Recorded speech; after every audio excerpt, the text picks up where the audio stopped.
Hello and welcome to the Oceania Championships of 2026 live from RACV Royal Pines on the Gold Coast, presented by Proven. Jeremy Austin and Will Morad with you on day number one, the start of the Oceania Champs. And some big names from last weekend are on show. But we're going to get things underway with our adaptive division. Will Morad, great to have you in. You've had this absolute whirlwind of an Australian trip. Is there something you haven't seen in the last 5 days? Yeah, good question. Started out the week in Brisbane for Torian, and then did a little bit of traveling around for World Fitness Project. We just announced the acquisition of Down Under Championships and the partnership there. So spent a little bit of time in Wollongong, which was good to see the venue and talk to the city a little bit down there. So we're really excited about that. And now I'm back up in Gold Coast to watch Oceania with these guys, and we're starting out with this first heat here with Ascending Grace, which is pretty cool. So the plan moving forward is to sort of leave here once the 3-day competition is done, go back down to Sydney and maybe jump on a boat or something in the harbour and relax a little bit. Yeah, I'm actually going back to Melbourne. I'm going to go spend some time with Rob and just do some planning around Down Under. But yeah, then I'll be back in Sydney and hopefully get a boat tour in a little bit later next week. As I mentioned, we have our adaptive division getting things started. And some names we're very used to seeing in the adaptive community. And it is event number one, Ascending Grace. Yeah, Ascending Grace, classic one. Starts out with 15 clean and jerks at the first. We had 85 kg for the men, 60 for the women, and then 10 more reps at an ascending weight, and then 5 more reps at the final weight. So this is always an exciting event for everybody to watch, and it's a classic in the space. So it'll be cool to see what these guys can do. Glenn Miller, part of Rehab RXD on screen. And there's our lane assignments for our first heats of our first events. Cam Whitaker expects some very quick times out of him. He is in the quad division, but he has stepped himself up to the seeded 1 division. It's going to allow him to try and shift a little bit heavier load. Anything to go by 2 years ago at the Adaptive CrossFit Games, the shoulder to overhead was absolutely astronomical. 350 plus reps in 7 minutes. So this should be a good challenge for Cam.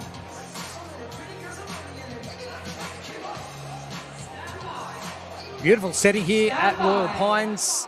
And finally we've got rid of the revolting weather we've had the last couple of days. And the sun finally shining. There we go. As we get underway. Now let's go all the way back to your CrossFit Games history, and Ascending Grace, one of those events, one of those workouts that you haven't really seen but hoped you would jump up, and finally it's here. What do you think of it from the get-go? Yeah, I think it's a great workout. Everybody's done a variation of Grace throughout their CrossFit journey, and I think the thing to watch will be how are these athletes going to attack it? Are they going to hold on to the bar for big unbroken sets at the lighter loads and then go to singles? Are they going to start right at singles and just have a more consistent approach to the workout, where we've seen a few of the athletes already going touch and go to start, which maybe gets them a little extra time on the heavier bars if it starts to get a little bit heavy for them at the end. So yeah, we'll see kind of how they approach it. It looks like most people are holding on right now. There's been talk from athletes in other divisions saying they're going to go singles. Even some competitors from Torian Pro last weekend, they're going to attack the first barbell with 15 singles, and some are going, no, I'm going touch and go for the 15. Surely the wheels are going to fall off at some stage. Yeah, and I think you just got to trust yourself. You could really dig yourself a hole early if you go touch and go and then, don't have anything left for the heavier barbells. So I think a lot of people will make moves on those later barbells, maybe the last 10 reps, last 5 reps in the middle weight, and the final 5 reps in the heavyweight. So I would probably start out with something, maybe 5 reps, touch and go, and then go right to singles. Riley Grace in the men's lower division. And Jordi Cabrita in the top left of your screen. Just behind him is Cody Campbell. Situated just south of Auckland originally, in the Hawke's Bay, and now finds home in Brisbane with the Fitness Syndicate.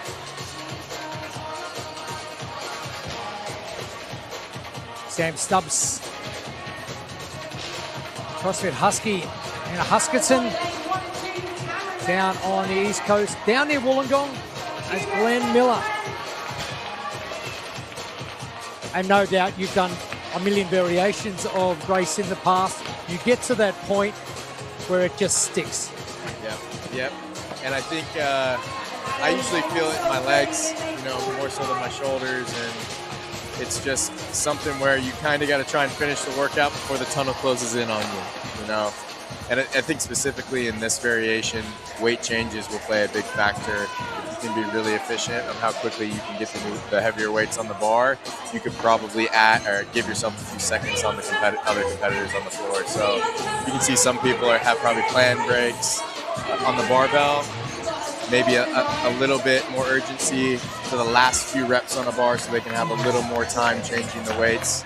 But yeah, weight changes can play a big factor, especially in a quick workout like this. So which one's going to be the hardest component? Is it going to be the first 15? Is it going to be that sort of middle 10 or the back end 5? I think usually in Grace it's that last 8 reps. We're going to tap into 2 realms there, okay. Yeah, you start feeling pretty good. You just haven't had that finish up right here, 3. Yeah, it's usually that last third of Grace where it starts to get a little bit sticky. So making sure you plan accordingly just so the tunnel doesn't close in on you too early.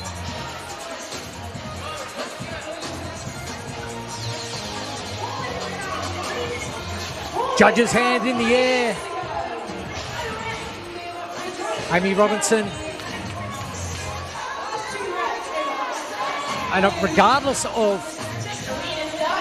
time starting doing CrossFit, Grace just never gets easy, regardless of the loading, regardless of the reps.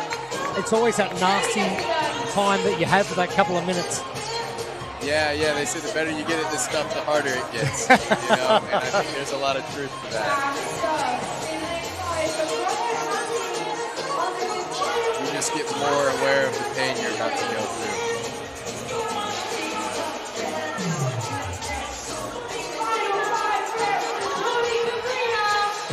Glenn Miller is done, as is Cam Whitaker.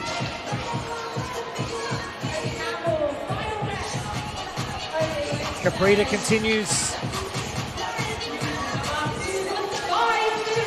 Cody Campbell just about to finish up, just in the back. Jordan Cabrita at the front. Cody now with the final 5 reps coming. Press. Big fan of this strict press. Sam Stubbs, judge's hand in the air, the final 2 reps.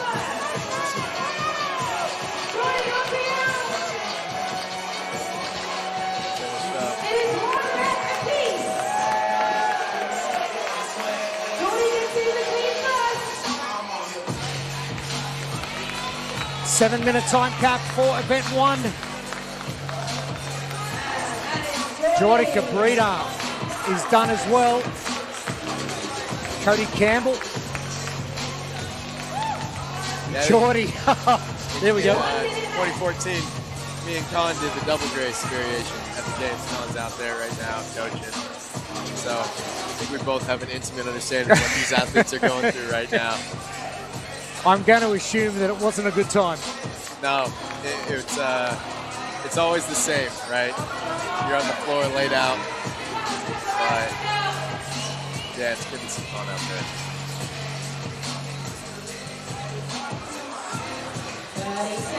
Campbell squat cleaning each rep now. That barbell getting heavier.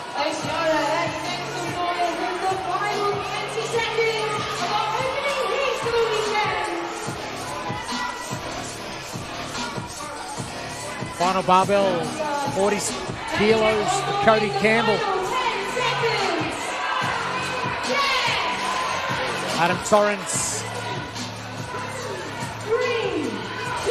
battling the clock, but the clock is going to beat some of our competitors.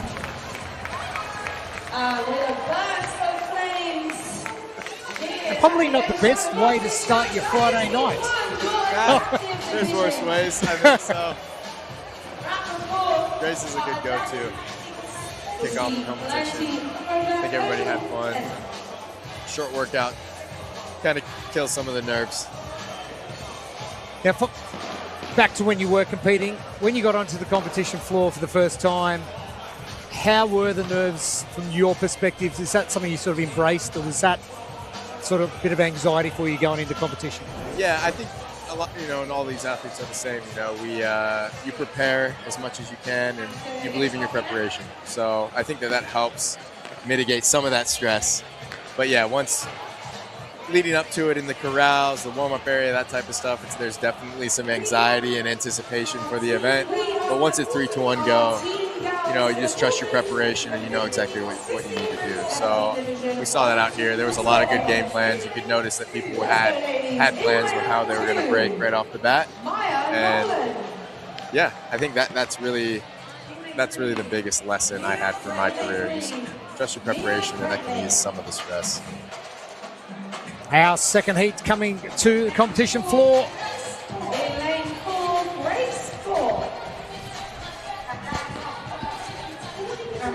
And it is our 14, 15 and 16, 17 division.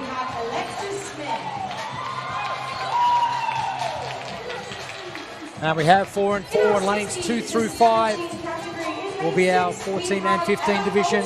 Lanes 6 through 9, our 16 to 17.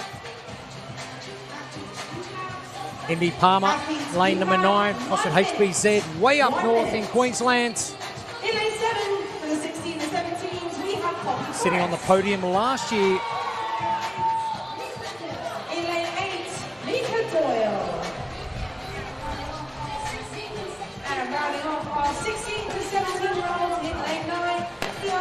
And you weren't here last night at all. It was really cold. Yeah. Cold for our standards, so 11 degrees Celsius, and probably, I'm not sure, that's probably like a 45, 50 Fahrenheit. But cold by our standards. Now, the sun's just gone down, so I'm expecting things to get a little bit colder here on the competition floor. Does that mean more warm-up time, or are you just going to go through your same procedure? I think at this temperature, for now, you'd go through the same procedure. Maybe you bring a sweatshirt with you when you're getting corralled and then pop it off right before you get called out to the floor. But I think for something like this, staying warm is definitely a factor, especially for a workout that has a really short time cap. But yeah, I think that it's warm enough out here that these guys will be ready no matter what they decide to wear in the corrals. This is the next gen, right? They just keep getting better and better and better, making me question my fitness.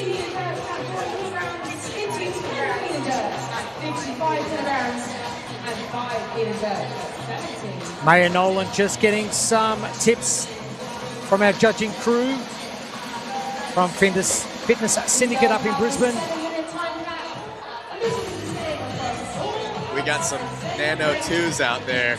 Really old we are. Wowza. Those shoes might be older. Was that 2013 maybe? Yeah. I remember my Nano 1s from 2011, bright yellow. Yeah, of course. With the molded bottoms. I used to, I had 2 pairs of them. I used to mow the lawn in them because they were so comfortable.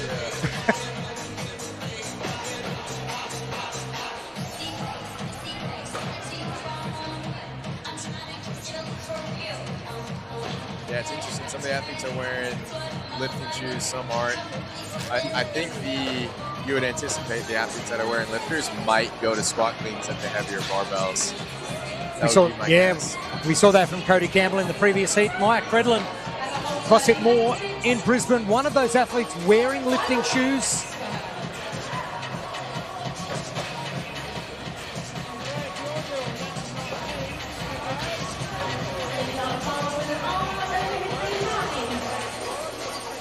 Judges' hands in the end, signifying the first 15 reps.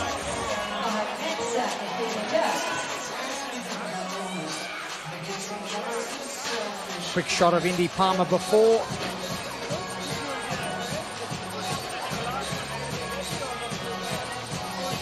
Grace Thorpe.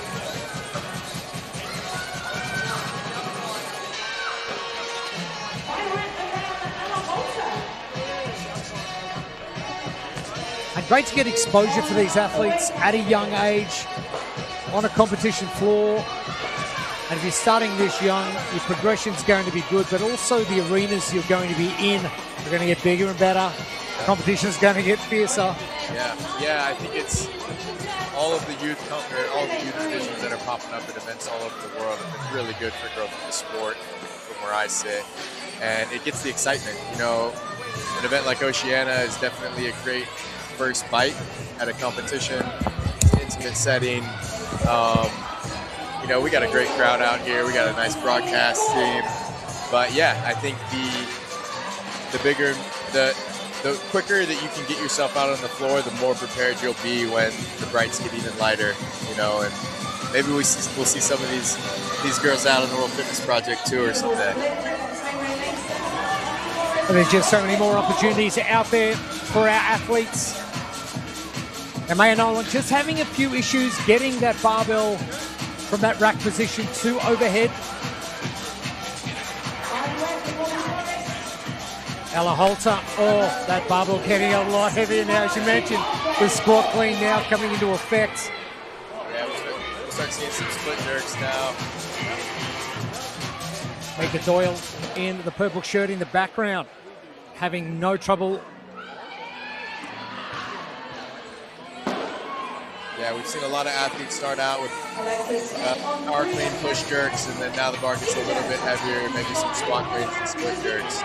But it's all just trying to make sure that you're getting through that rep as quickly as possible.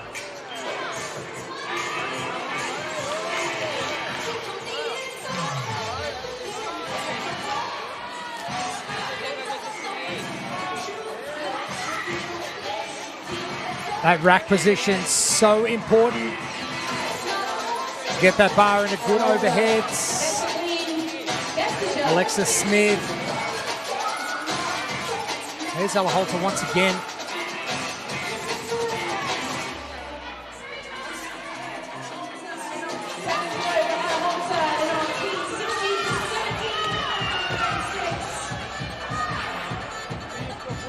Maya Nolan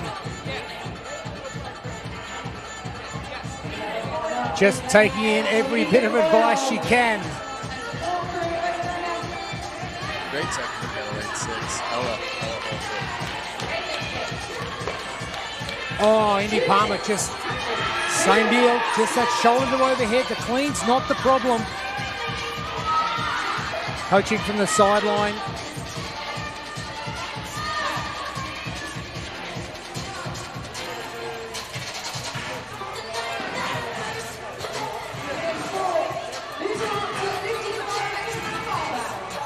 Ella going once again. That's a great position. Great technique from Ella. Every lift looks exactly the same.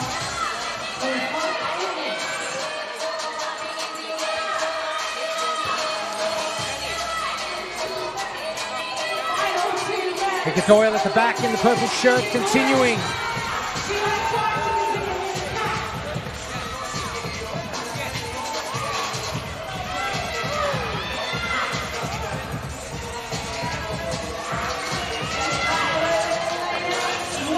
Doyle gets another. Yeah, about a minute left. You'll see some urgency, maybe a little gamesmanship from these athletes about how many lifts they can fit in that last 45 seconds. Maybe take a risk on one more lift if you're about to get capped out.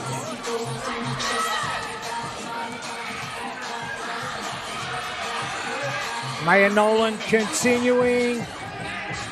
Catches. Can she jump and get it overhead? Oh, close. Just a little bit more extension required. Doyle hustling. There's only seconds left.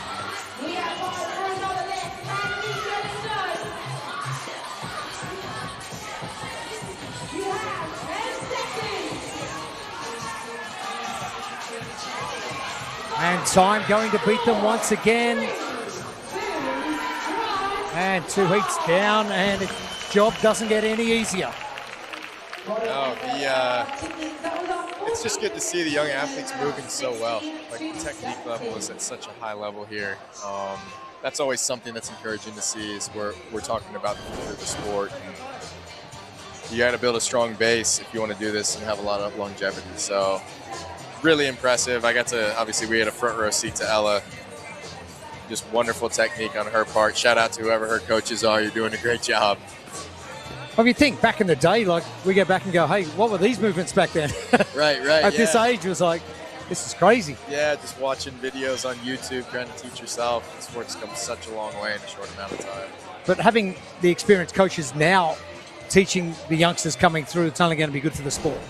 Yeah, and I think everything's changed from, even 5 years ago. The recovery protocols, the training protocols, the attention to detail that the coaches are giving these athletes. So the sky's the limit for the sport right now, and it starts with these guys, the young kids that are just getting into it.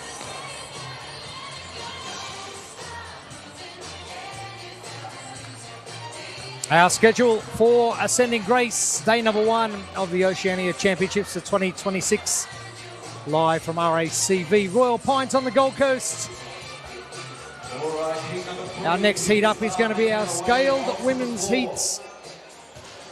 We're going to go right through, finish just after 7 o'clock tonight. 2 big days coming. We're going to incorporate a little bit of P1 tomorrow morning, and again on Sunday. Must be exciting for that one. Oh yeah, Project 1 is World Fitness Project hybrid workout. We ran it at the finals in Copenhagen last year with the best in the world. They had a weight vest for that iteration, so maybe a little bit tougher than what the athletes will be facing down here. But yeah, I'm really excited. We came up, I wrote that workout in my garage and ran through it one Sunday morning as a finals event, and we've rolled it out around the globe now. So to come down here, come down to Australia and see the athletes take it on is pretty cool for us. Our late assignments for Heat 3. And Kitty Murphy, lane 4. Judging last week at the Torian Pro. Now changing gears a little, jumping on the competition floor. Love to see it. Yeah. Wearing different hats. Yeah. So some of these athletes are competing last weekend and this weekend. So hats off to them. Whole lot of volume. And I was talking to Cam Kuzla, who was in the individual male competition at Torian a couple of hours ago. And he just said the intensity step up from training, yes, you get sore, but he goes, the intensity and the neurological system dump at the end of the weekend, your body just goes to a whole different realm when it's competition time. Absolutely. You can just hit a whole new level when you're on the competition floor, and it's a really special opportunity to kind of transcend anything you've done in training, and that's what makes competition so special. You see it with 1RM lifts at a lot of competitions. Athletes are able to PR, and that's a product of the environment. You can kind of pull a little bit more out of you than you might not be able to do in the gym with just your buddies. So I think the athletes will be experiencing that again and again and again this weekend for each event, and that's what keeps you coming back. You do things that you didn't think were possible, and it kind of gets you excited for the next training spot. That's it.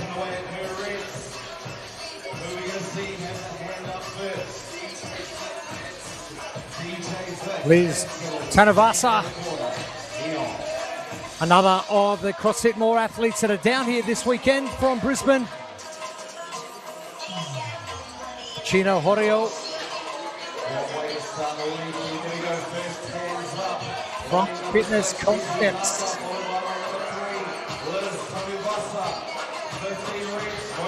Yeah, I think quick singles could win the race here, especially if you can be quick on those weight changes.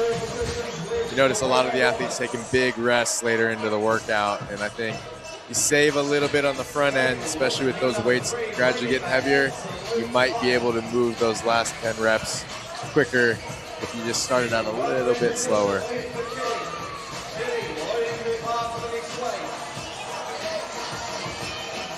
Bailey Roberts on Bundy Fits. Very specific with her setup every single time. Kitty Murphy, CrossFit Cross-Axed. Another of our Brisbane CrossFit affiliates. One that's been around for many years.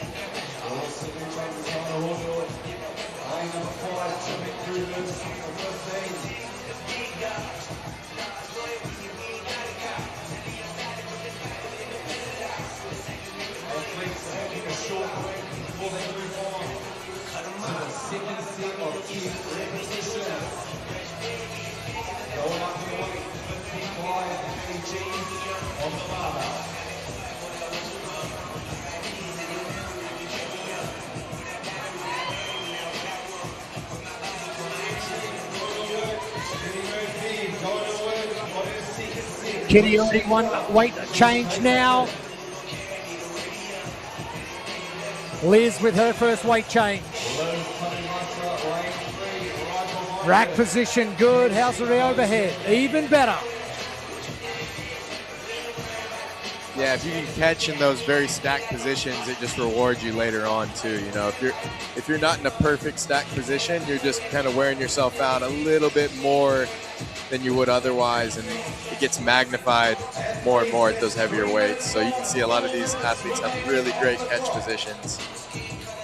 Even if you just catch it a hair in front, you know you're going to wear yourself out for that next jerk. Jessie Zunker from Bundy Fits, getting to work well. Neil Tausing, CrossFit Caloundra, just north of Brisbane. Now, knowing that these events came out with plenty of time for you to practice and go through some strategy, how much of this are you practicing, or when you get events released, say for CrossFit Games, do you practice the whole thing? Do you practice portions? Do you do segments under certain fatigue? How are you approaching this? Yeah, I think you do a little bit of everything, and it depends on how big that window is to practice the workouts. I like to run through them fully just so I had an idea on pace strategy and things of that nature for each individual workout that's come out. And then you can write some intervals based on the paces that you're anticipating to hold on game day. So, and even furthermore, you start doing the training blocks in order of the workouts that they'll be performed on throughout the competition weekend. So I think giving yourself a run through, building some confidence in how you're going to approach it on game days, step number one, and then just sharpening the axe closer to the event, because most of the time in a taper, you drop the volume and you keep the intensity high as far as the builds go. So I would imagine a lot of these athletes, by the time they had these workouts, were able to run through them and kind of have solid game plans going into the weekend.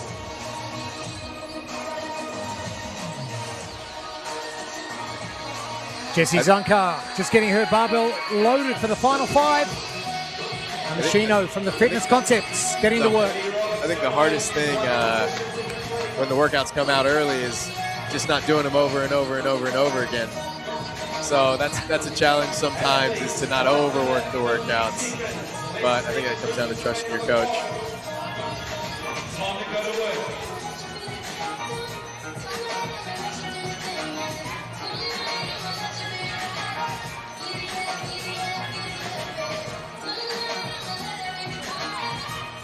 Tennille. Oh, this load now, sort of at that. The margins of experience, should we call it? They've done probably one or two in their time. Have they got 5 to get this done?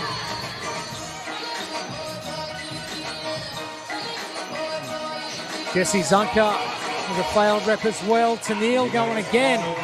It's Bailey Roberts. Loads up for the final 5, and that look of anxiousness.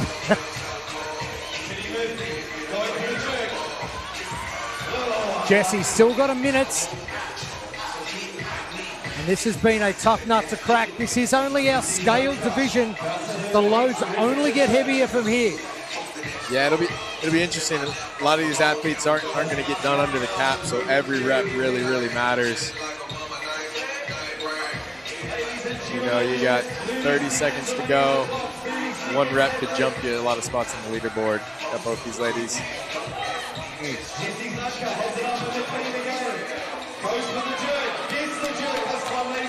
In the background, Jesse Zunker successful with that one.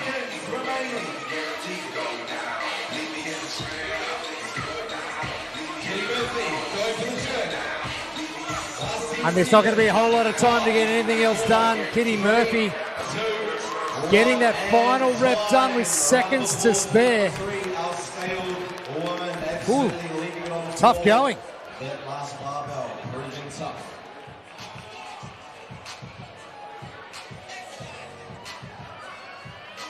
Our scale division, 40, 55, and 70 kilos.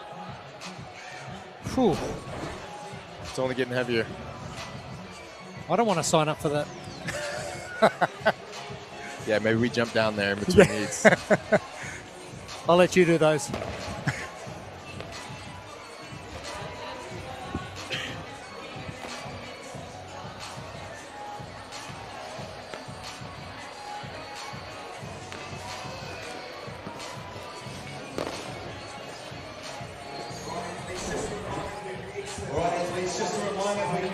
Out through the right-hand side.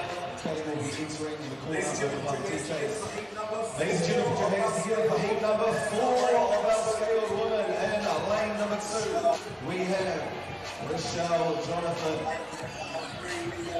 Lane number 3, we have Lucy Downs.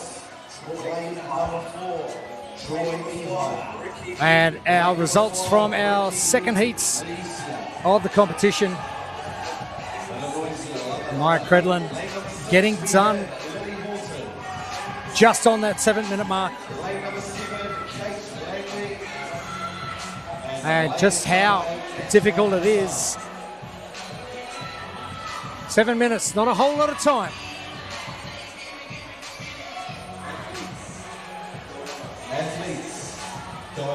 Our fourth heat of Ascending Grace, event number 1.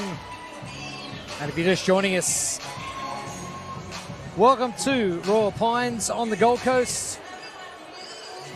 We're actually on the tennis courts here at Royal Pines in an indoor arena. Yeah, this venue is really nice.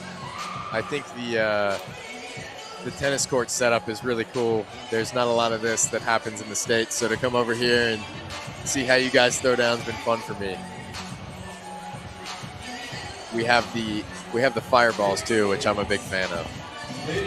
Everyone in the States is like very envious of our fire at the Torium Pro each year. And talking to Dean Flew, the organizer, he goes, "We're having fire."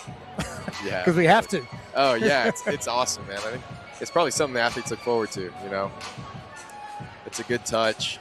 Different element. Yeah, definitely. 10 seconds. Stand by, athletes.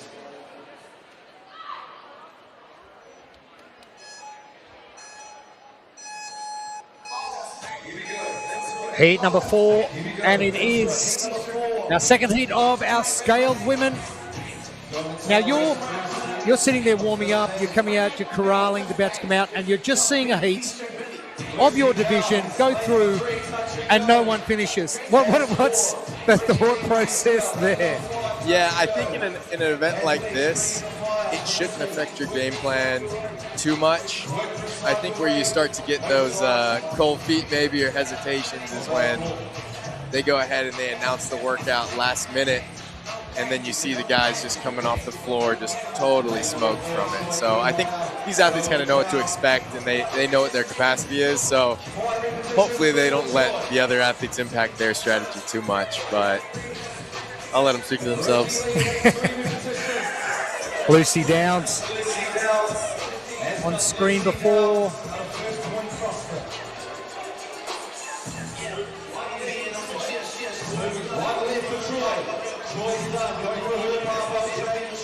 A lot of athletes going touch and go in this heat. They'll get after it.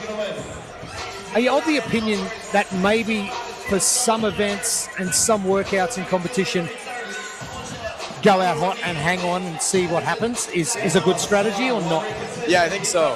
And I think that could be one of those events where you could come out hot and just try to get out of the tunnel before it closes in, like we were saying earlier. Like, I think it comes down to knowing yourself, but in a short time domain like Grace, it certainly gives you the opportunity to try and ride the lightning and see if you can get out of there alive. But the heavy barbell might make people a little more hesitant to do that. Typically in Grace's RX, 135, 95, athletes will hold on and just kind of grind through as fast as they can. But that lighter barbell has a much bigger impact, that heavier barbell has a much bigger impact on that style of approach. Everybody feels really good through the first 10 reps, The old Mike Tyson adage. Strategy's really, really good till you get punched in the face. Yeah.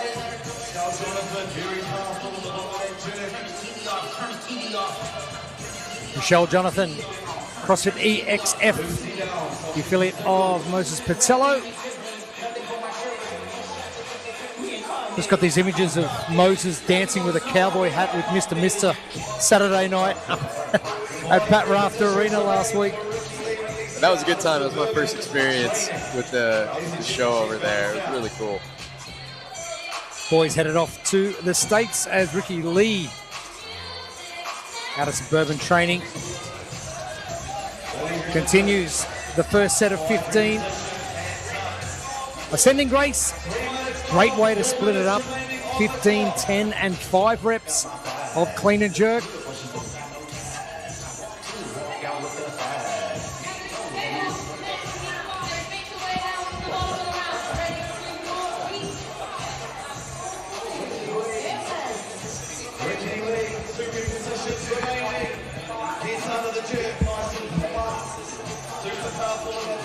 Plenty of judges' hands in the air as well.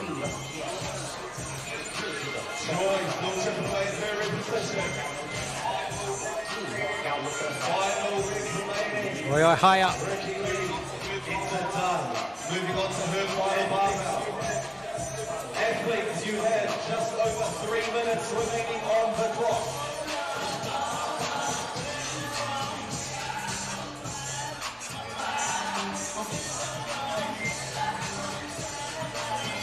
Michelle Jonathan just taking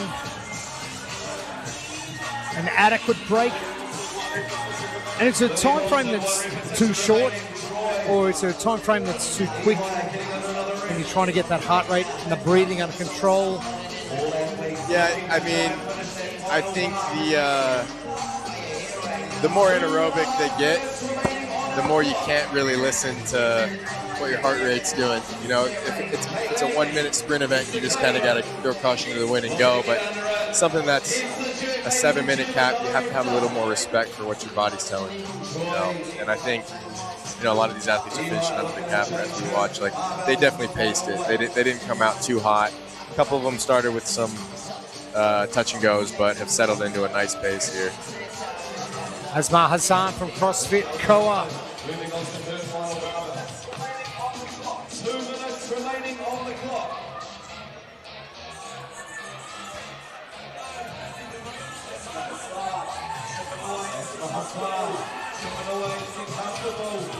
Barbell changes for Rochelle Jonathan. Lucy Downs in the background. Ricky Lee with a good rep.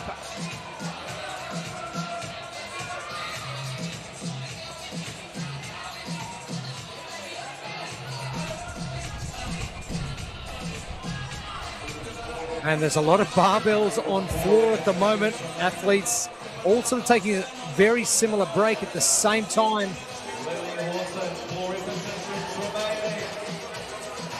Kate Langley.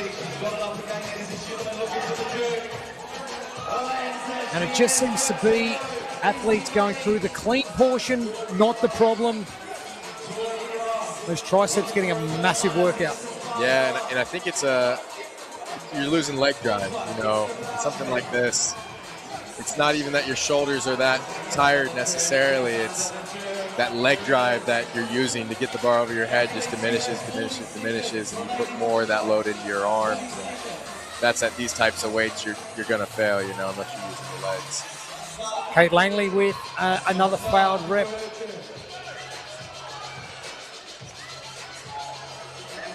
Lucy Downs approaching the bar.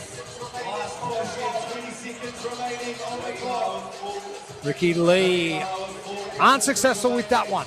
There we go, 10 seconds, we got time. Plenty of time. Lucy, another one in the books. And again, our athletes not able to get it done. They are able to continue lifting.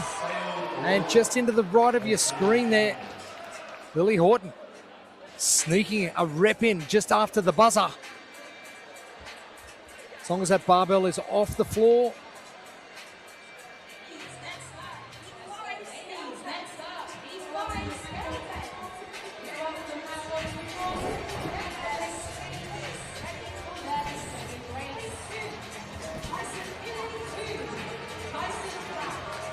The ladies enjoying the relatively easy load for the 15, but gee, the brakes come on with that second barbell. Yeah, it would be interesting to see if some of the athletes in the next heats are starting to maybe question it. You know, I think almost every heat has had a cluster of athletes start touch and go, and then they're just standing there later about 3 minutes into the workout trying to catch their breath. So I think, again, maybe we go singles and see what happens. Mitigate the time resting and just try to optimize the time moving that barbell. So you've got your 30 reps to complete. Are you looking at it as a rep perspective or a time perspective? You go, okay, I'm going to set aside maybe 2 minutes for my 15 single reps and then sort of add a time portion for the middle section and a time portion for the last section. Yeah, I think the way I might approach this is 1 rep per X amount of seconds on the first barbell, and maybe that time stretches out a little bit as the barbell gets heavier, but you want to hit a rep on the 20-second or on the 5-second or whatever the game plan is, and that'll kind of keep you on pace. So you're kind of paying attention to both, right? Maybe I do a rep every 10 seconds for the first 10 reps, and then stretch that out to 15 seconds for the next 10, so on and so forth. Add in some time for some weight changes. Yeah, add in some time for some weight changes, but understanding what you're capable of. I think going in without a game plan on something like this can slap you in the face pretty quick. Heat number 5, our lane assignments. And there are a couple of local affiliates represented here. Also a number from outside the Gold Coast region. Plenty from Brisbane as well. Yeah, couldn't ask for a better night to do some weightlifting under the lights. Now, what you needed to do was not go away because we got a lot of that miserable weather. As soon as Monday hits, we were on. And heat number 3 results. And the gentleman for our scale division gets started. Ascending Grace. And we're looking at 60 kilos, 75 kilos, and 90 kilos for a scale division. Yeah, we'll see if any of these guys turn around, take a peek at the clock, see if they have a strategy in place. I haven't seen a lot of that yet. And it seems to be a lot of quick barbell movement. So this is the regular weight you would use for Grace.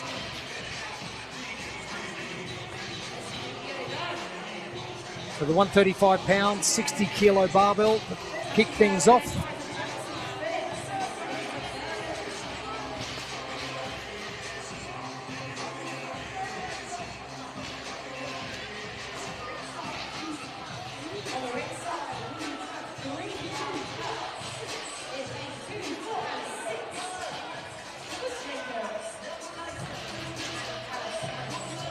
Jacob Clifford has moved this pretty well. As you were saying, the 10-second realm, there's Dan Coulson, bottom of your screen. Yeah, about 90 seconds. Several of the athletes are already moving on to the second bar, so that's a pretty quick cycle rate through the first 15. Michael Richards in the red tank top at the top as well, nearly finished up. Dan Coulson Changing weight plates.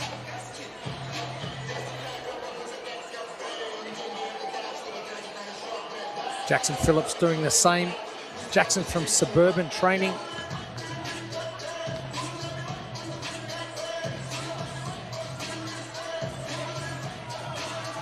Suburban Training out of Redland Bay. Beautiful part of the world. Might be dating myself a little bit, but remember the old Dan Bailey workout where he does grace unbroken and everybody's clapping for him? That type of cycle rate is unreal. That's what we're after. What was that? That was a ridiculous. So it's like minute like 18 or something really silly. Yeah, absolutely. Shout out to Dan if you're watching.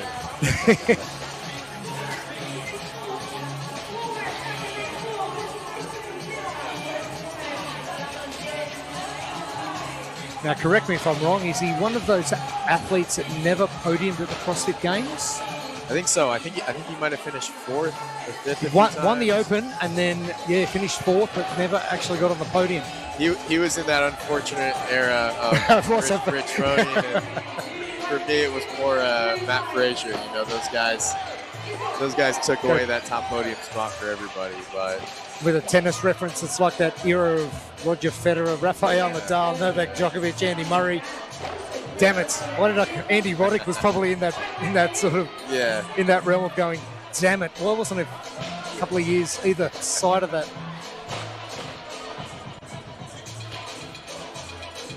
Jackson Phillips, 2 sets done, 1 to go.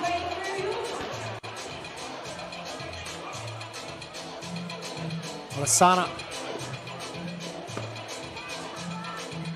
Matutsia just taking a break between reps.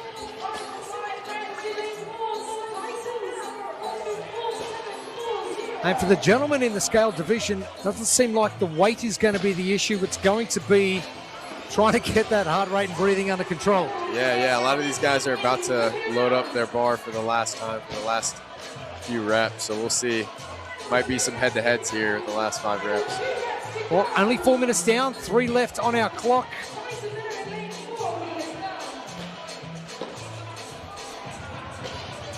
Jacob Clifford, another good rep. Dan Coulson.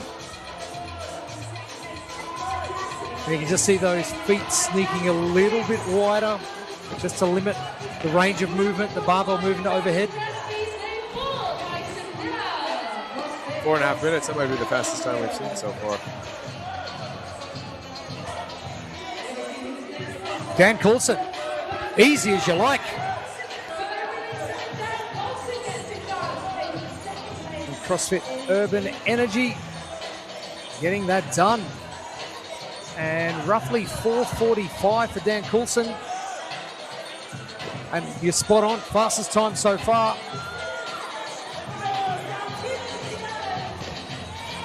If you're like Dan Bailey and you go into a competition and you see ascending grace and you come in with a massive smile on your face because you know this is right in your wheelhouse.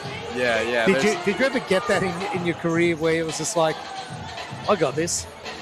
Yeah, I had a few moments like that. And they were usually around handstand push-ups or something like that. You know, you go in knowing that you're going to win the workout no matter what. And that doesn't happen often. Didn't happen often for me, but I was able to win a couple of them throughout my career, and just going in full confidence, you know, no doubt, just trusting your abilities and being able to execute. It's the best feeling in the world. And Alasana, he'll be our second scaled man finished. Jackson Phillips, he'll be next.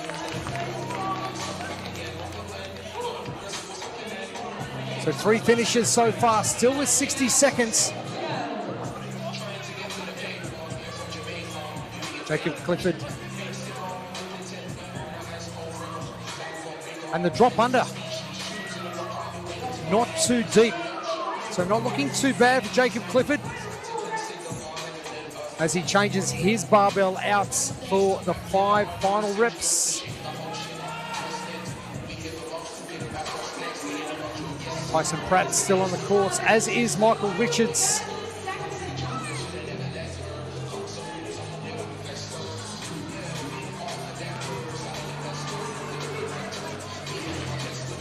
Tyson Miller finished up as well.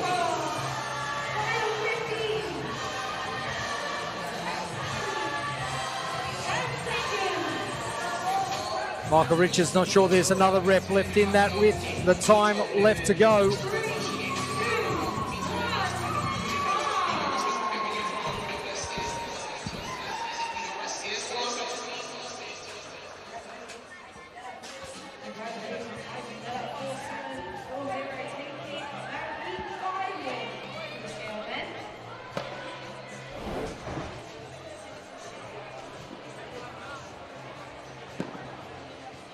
Jackson Phillips getting a very quick start, as did Tyson Pratt. Dan Coulson just seemed to get that cycle rate exactly where he wanted it, 4:45 unofficial time. Yeah, steady as you go. Those guys were finishing in that time domain. As you go into competition, is finishing the workout, finishing the event under that time cap, is that the main goal? Or is it just to finish better than your competitors? Yeah, I think it's always just to finish better than your competitors. I think there's always one or two workouts in the weekend that there could be a risk of getting time cap at, the games or WFP or Rogue or any of these big events where the competitions are really testing the athletes, and it's almost a golden token if you finish it. But for the most part, it's just beating the guy next to you, and just getting the points for a higher placement. We saw that last week at Victorian Pro with King Arthur Mark II. 6 males, 6 females out of 40 finishing. That was my favorite event of the weekend to watch. It's like a slow car wreck unfolding. It was just... Jay looked good, and I think that workout came down to the gymnastics density around the rig. Everybody moved the barbells. At that level, everybody moved the barbells about the same. And the burpee cycle rate, you're really not going to catch up on somebody there. So, yeah, Jay was the best at that one, and it was pretty evident once he started cycling through those gymnastics, he was going to come away with it. We move on to heat number 6. This is our intermediate women's heats. And a full heat of 10 this time around.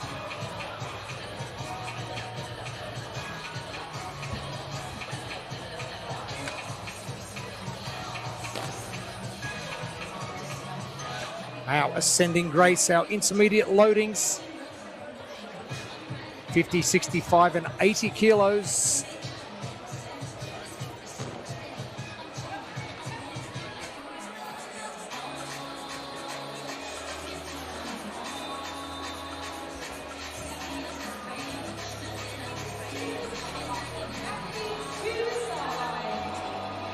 And I did mention before, it is going to get a little bit cooler down here. The temperature change has really started to hit with that sun going down.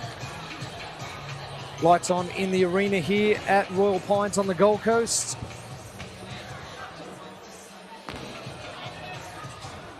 This is some perfect weather for racing. You're not going to overheat. Feels good. Well, humidity is not up either. We've normally got a lot of humidity here, but during the cooler months, we don't tend to get a lot of humidity, which is an absolute bonus because middle of summer here. Brutal. Oh, not good.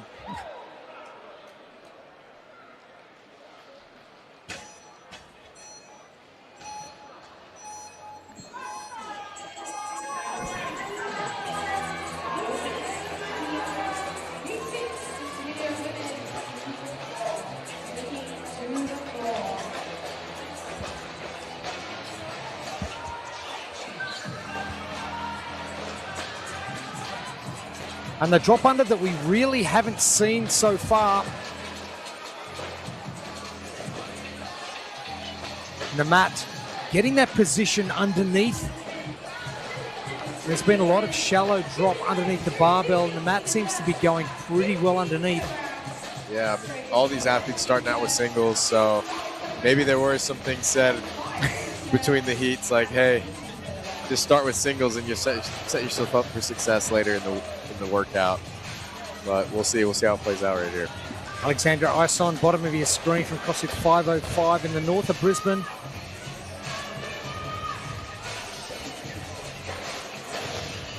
Jordan Lowe Barnsdale in the red, the top of your screen.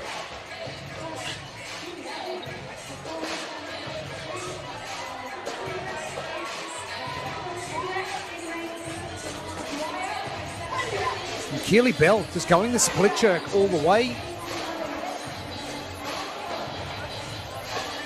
Lagalele as well. She is getting the split jerk as her foot split of choice. Is that something you're doing with the 15 reps? And as you mentioned about that leg fatigue earlier on, it's going to hit you in the legs at some stage. Do you go to your split jerk early and do a fast split just to try and minimize that fatigue and the lactate buildup? Yeah, I think that's an interesting technique. I think you got to go with what's most comfortable, and she must be really confident in that style.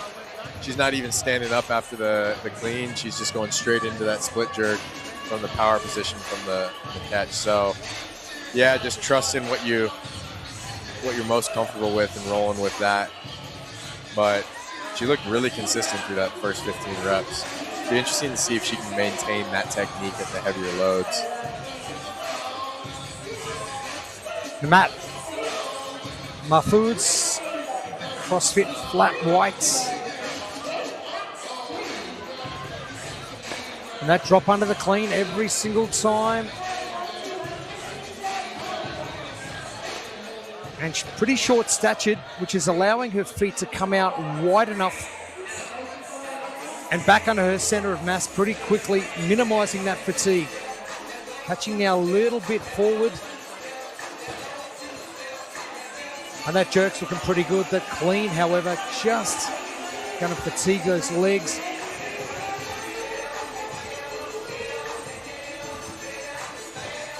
Yeah, oddly enough, for me, on a heavier clean cycling workout, like an ascending grace, the clean would be my limiter as opposed to the jerk. And I think some of these athletes, you can see the last 5 bars, people were not even able to get under the bar, and then some athletes were failing the jerk. So it's just interesting to see what the sticking point is. It's never the same for everybody.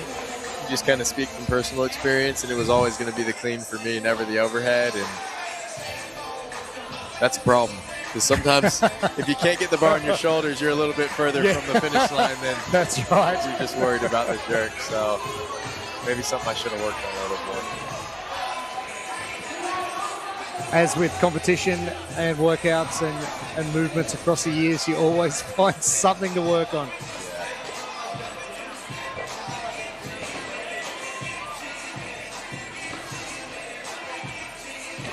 And that's with the load up. The next weight coming. We're only 4 minutes in. 65 kilo, 143 pounds. Stephanie Ditchfield.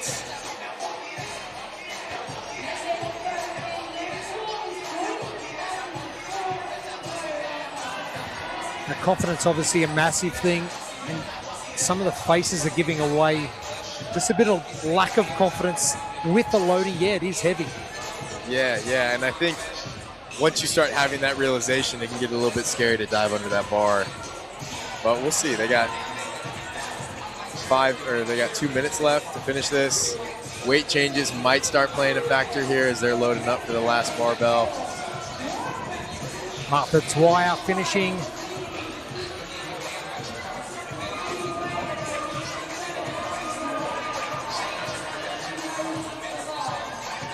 Yep, that's exactly how it is.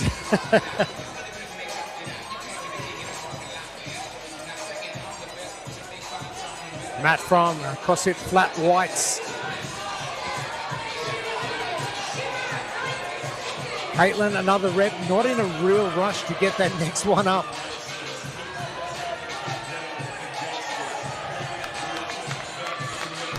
And finishing up the last 5 coming now. Caitlin's got to get moving. She's only got 1:10. Now, something that athletes probably don't spend a lot of time doing is transition weight changes when your heart rate's at 200 beats a minute. Yeah, I think it's something you might throw in qualifier season, you know, because a lot of qualifiers will demand that of you. It's not too often where you see the athletes having to change their weights in competition. It's here and there, usually in this setting of a ladder of sorts. So it's always good to do the little things like that. Have a little bit of urgency in your weight changes, maybe do some barbell cycling builds in training just to get that skill down, because every second does really matter in these types of workouts. Lagalele, 2 reps remaining. Top of your screen in the pink shirts, Healy Bell. Yeah, She's got a couple. The weight changes can kind of be a trap sometimes too. You know, you could feel okay and you get through it and you almost rest a little bit too long, as opposed to keeping that urgency into the next barbell. A few seconds to go. And Caitlin looks like she has got the job done.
Welcome back to RACV Royal Pines on the Gold Coast. It is day number 1 of the Oceania Championships for 2026. Jeremy Austin, Will Morad with you. We are through 6 heats already. Heat 7 onto the competition floor. And still our intermediate women with our loadings of 50, 65 and 80 kilos for our ascending Grace. And there are your lane assignments. And Emily Grace out of DF, Jim. Hey, the namesake, surely that's in your wheelhouse. Yeah, of course.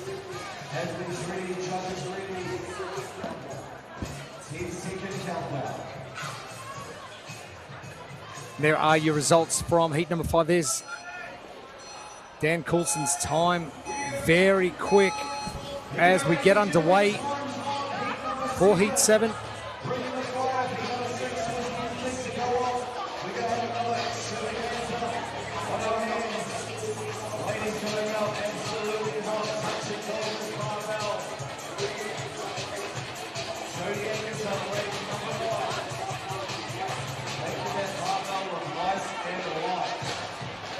Yeah. Most athletes opt in for that singles approach. A couple athletes go in touch and go.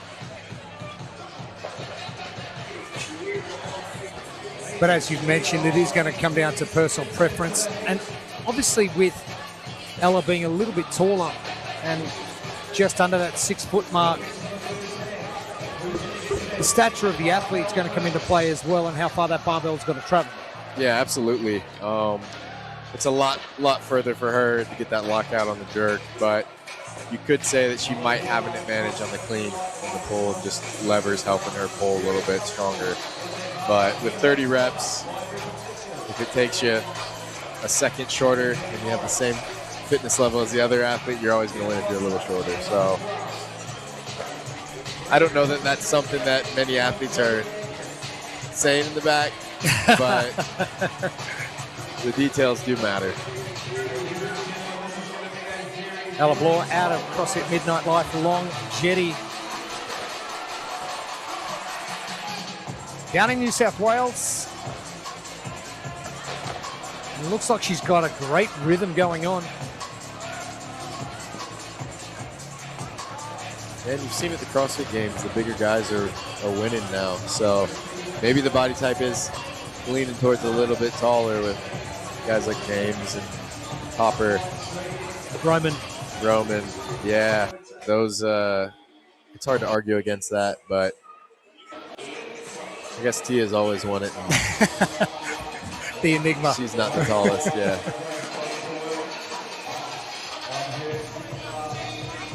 Mia loading up that barbell. First change done.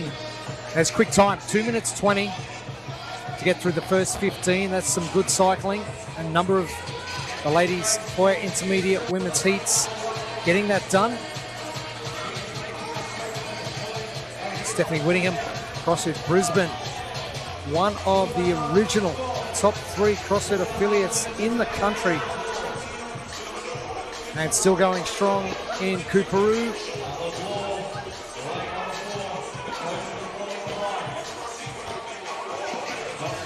Sophie Whitten. And now Ella Bloor gets underway.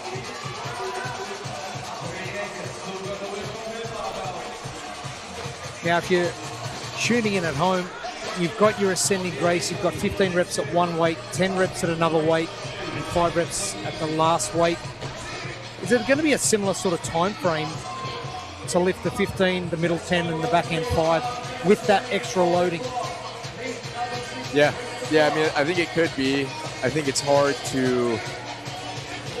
Yeah, I think that's probably a fair assessment. I don't know. It's so relative to each athlete. I think I would probably venture to guess that the 15s for most of the people on the floor took the least amount of time. These people come out, they're excited, they're going to cycle it, and then you end up resting a little bit too long on the next 2 barbells. But I don't know. I need to sit down and game plan this workout for myself and then give you some hard data to actually how to approach it. But you definitely don't want the last bar to take the longest. No, you do not.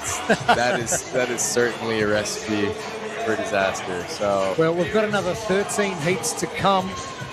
So you've got between now and heat number 20 to give me an assessment on what we're going to be seeing. Yeah, maybe I'll hop out in this lane down here and give you some more data. But that could be a clean way of approaching it. Abby Morris just taking a quick break. Another athlete from CrossFit cross-axed.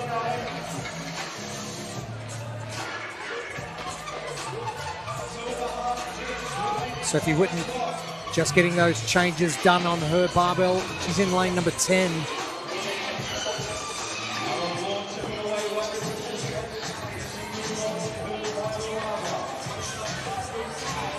Olivia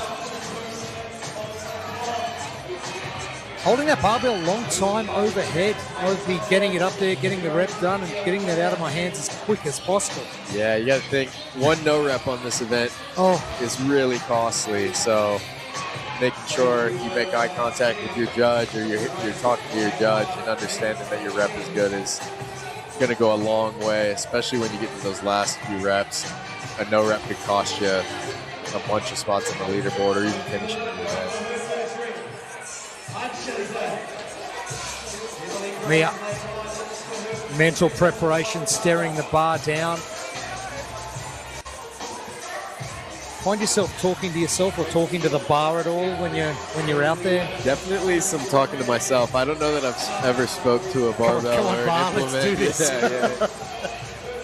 Yeah, a lot of self-talk. What's that self-talk look like?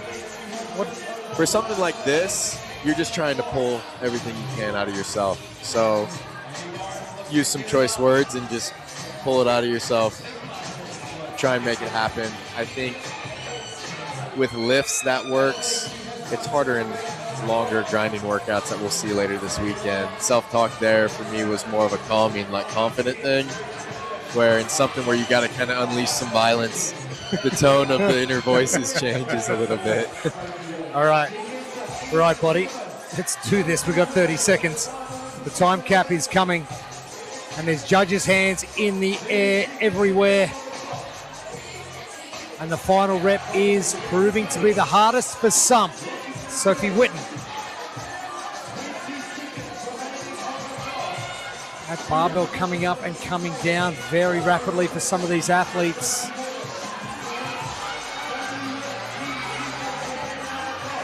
Sophie Whitten, can she get it? It's final rep. There it is. Oh, and sneaks in just under that time cap. And that's exactly what some of these athletes are thinking about. Ascending grace. Some tough going. Absolutely.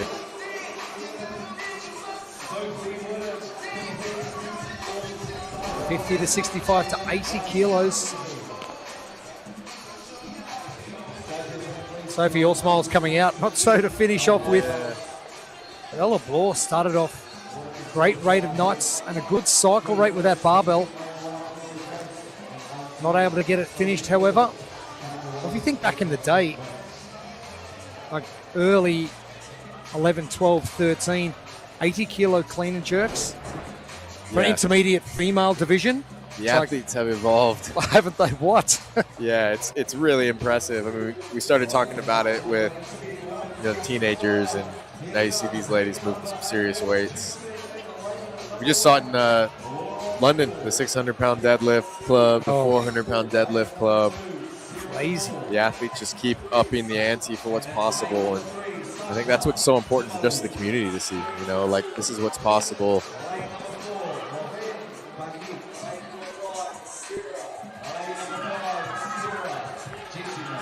What a great sunset. Oh, how good is it? Wish that was Put that on the live stream. Yeah, wow. Hopefully we can get a shot of that.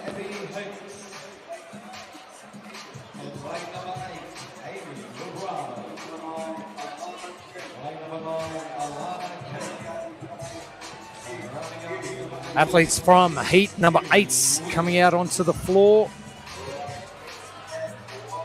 And again, another full heat of 10 athletes. And there are your lane assignments for the first events. Our first day of the Oceania Championship for 2026.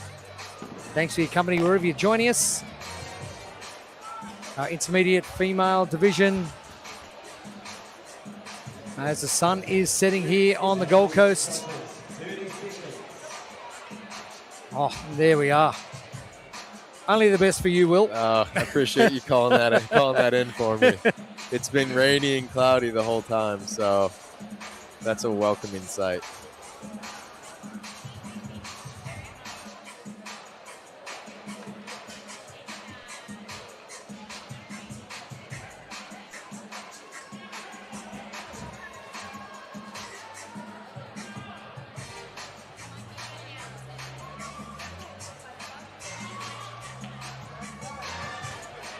If you look at events overall, and you've got some that are obviously long duration, some medium, some short, this is going to be sort of short start your competition with a shorter blast out of the gates.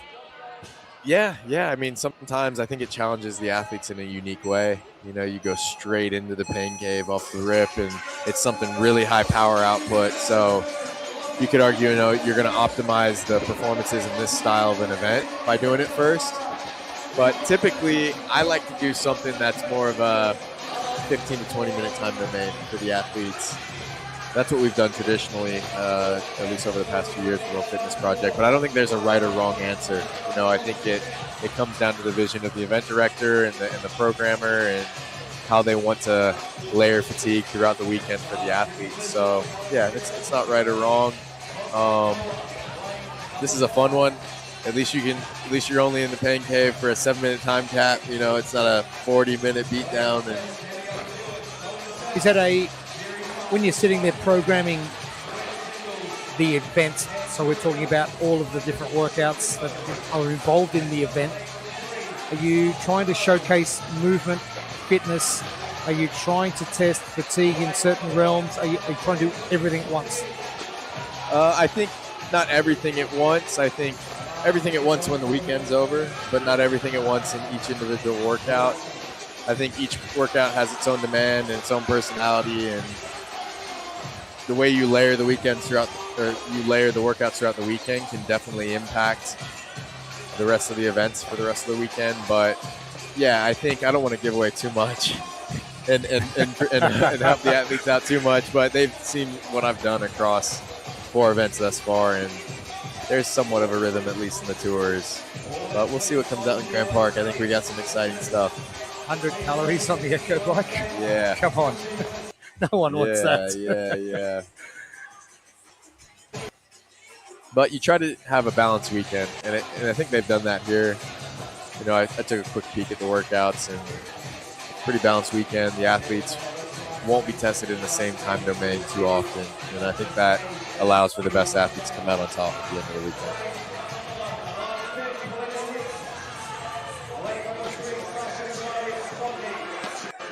Danielle Hewitt.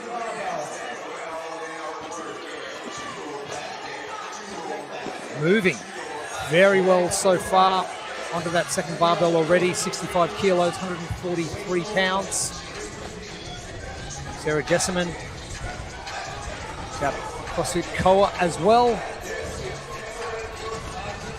Notice Sarah dumping that bar, stepping back before she steps back in to address the bar once again.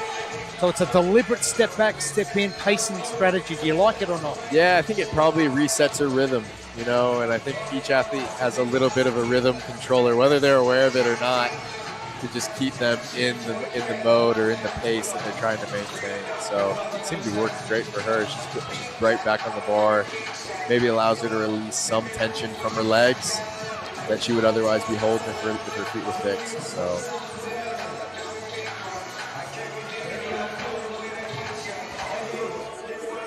Danielle Hewitt continuing. Ooh, now starting to creep forward a little bit.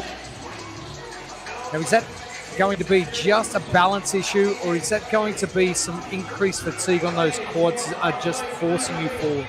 Yeah, it looks like she's rushing out of the jerk a little bit there. I think you want to make sure that you have a strong position in that catch, and then when you dip, your back is perpendicular to the ground. You know, you don't want to have any dip forward in your. Yeah, she's rushing a little bit out of that jerk. Hey, we've only got 7 minutes. We need to get cracking here. Yeah. Sarah Korn. She's in lane number 2.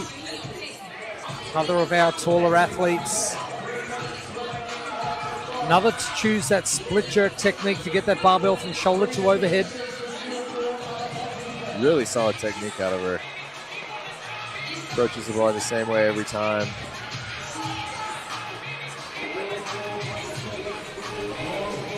Abby Labrano out of CrossFit Cooperoo. Not too far away from CrossFit Brisbane.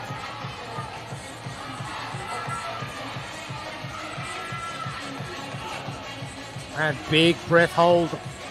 Just setting herself for that jerk.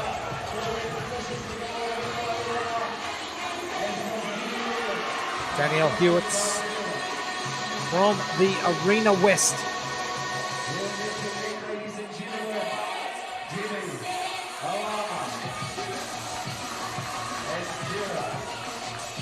Laura Ford. In the background, the clock ticking down. 2 minutes remaining.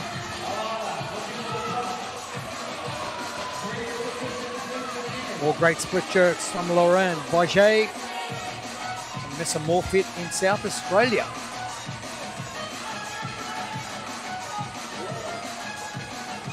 There seems to be a lot what Loren is currently doing, that lean over to the barbell.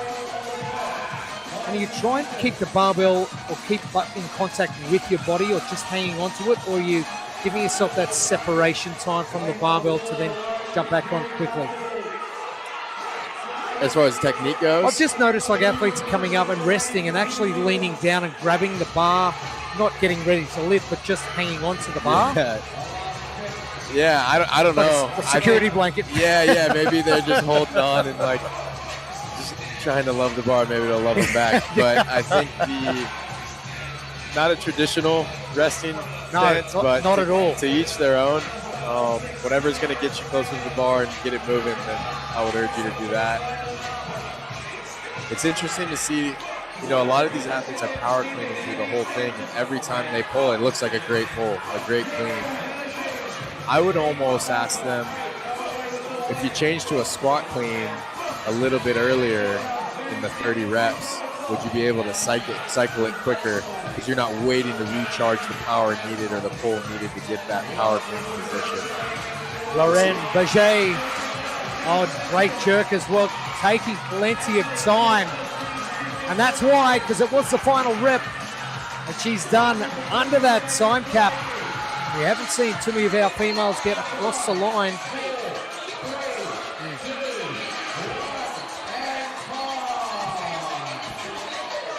And the final potential rep coming.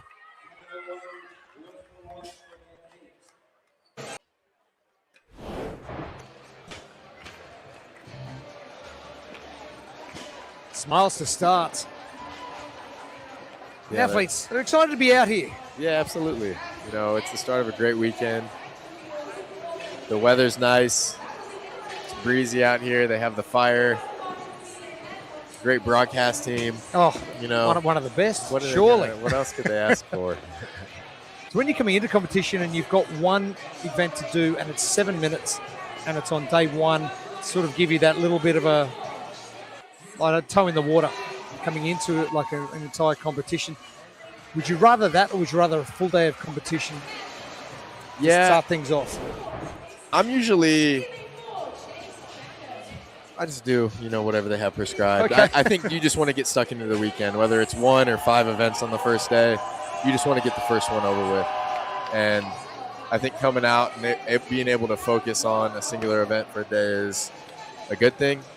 Start out on a good note, or at least it's only one event. If it goes poorly and you have a whole weekend ahead of you to climb back up the leaderboard. So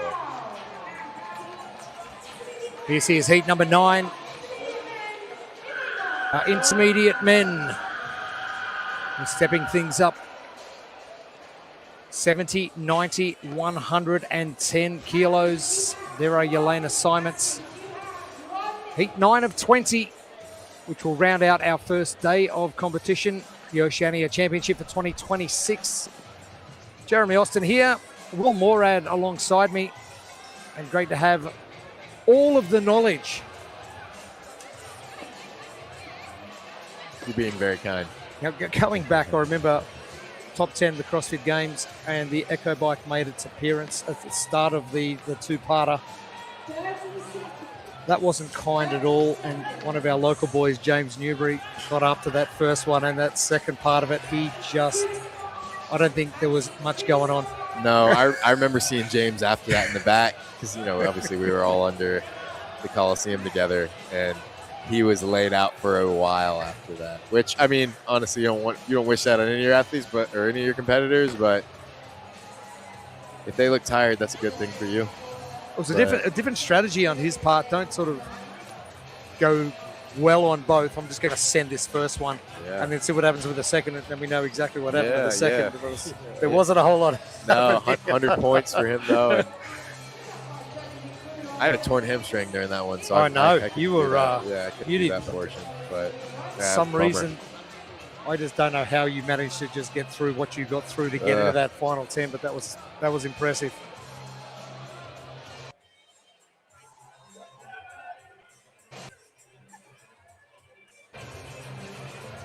Our loading 70, 90, 110 kilos, 154, 198, and 242 pounds. Where does 242 pounds sit in the realm of intermediates? I think it's probably pretty heavy, especially on the back end of a workout. That can get heavy for any level, right? So we'll see. I'm hoping some of these guys come out and attack. I think getting somebody under 3 minutes on this is feasible. I think the top time we've seen so far is 3:40. So Dan Coulson with that time in our scaled men's division, 3 minutes and 40 seconds. And we're seeing a lot of touch and go to start things off. Brent Jacobson close to screen. Chase Beckham in the green shirt. Looks like he's got a Canberra Raiders jersey on. got Aussie rules? Rugby league. Rugby league. Canberra Raiders, long way from home. My hometown. At Kempe. And turning a little bit sideways. Alex Nicolaides. Hey, just get it done. Let's not worry too much about where you're facing. Peter Akavau from CrossFit Tempered Ormo, which is about 15 to 20 minutes north of where we are currently, just on the northern outskirts of the Gold Coast.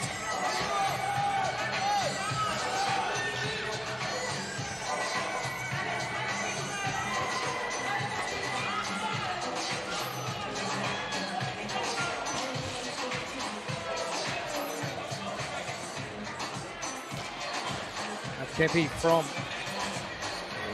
CrossFit Torian. They have two teams in the Torian Pro this year. Peter, first 15 done at 1:47. That's some good going. Yeah, I don't know if we'll get under 3 on this one.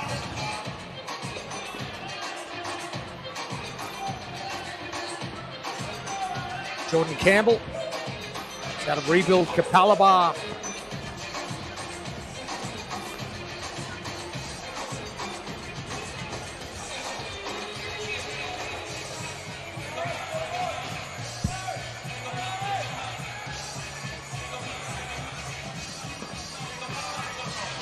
Brock Olsen. And the quicker you're in a rush, the stickier those plates get. Yeah, it's just being patient and making sure you're confident in the catch of that jerk every time. You know, if you rush it, you're half a millimeter off, you could miss the lift. If you rush it too early on the pull, you miss the clean. So it's quite an art, especially once your legs stop working. Now, is there a primo position to catch that jerk if you are just going to be power jerking or push jerking? Is there a primo depth that you want to get to? Is it like a third of a squat, or are we going a little bit deeper, maybe half squat, or what? It's obviously dependent on the load. Yeah, it's dependent on the load, but I think a good reference point would be, you know, however much you dip on the jerk, you want to dip that same amount on the catch. And I think that's a fair enough estimate to what these guys are doing. Going to split jerk is actually, I think, a little bit more energy consuming than just the push jerk, because you got to move your feet in a way more dynamic way than just, you know, jumping them out. So we'll see if any of these guys go to the split jerk. I don't think they have yet. Alex Nicolaides from Suburban Training in Redland Bay is going great guns. We're at the 4-minute mark. 3 remaining. And the first time we've seen our gentlemen take the floor. Final rep for Alex.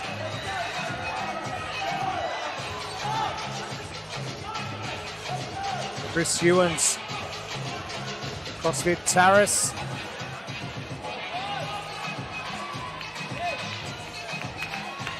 Jordan Campbell going to that split jerk. Very tall athlete. He's sitting around 6'4". That is a long way to move that barbell.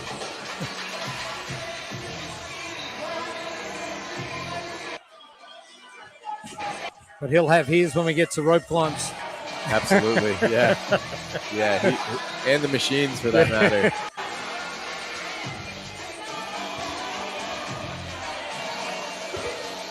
Chris in some great position, especially that overhead.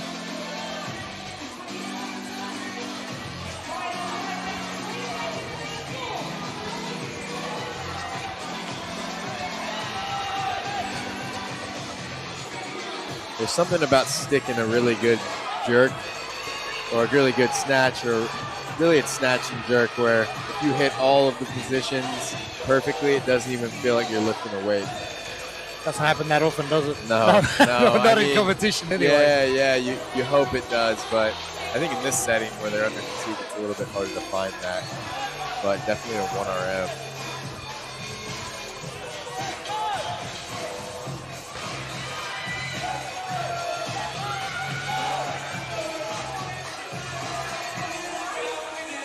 About a minute to go, boys. Makita, the last change for him coming up 110. Now you're going from 90 kilos to 110. That's 10 kilo plate.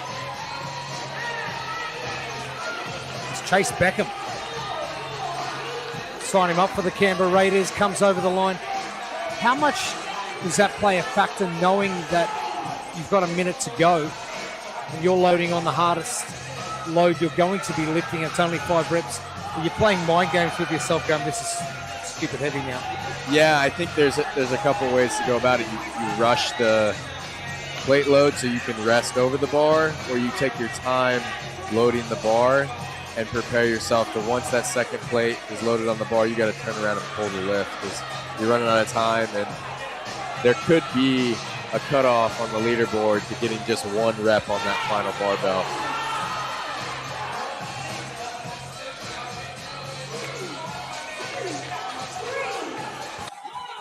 Brock Olsen.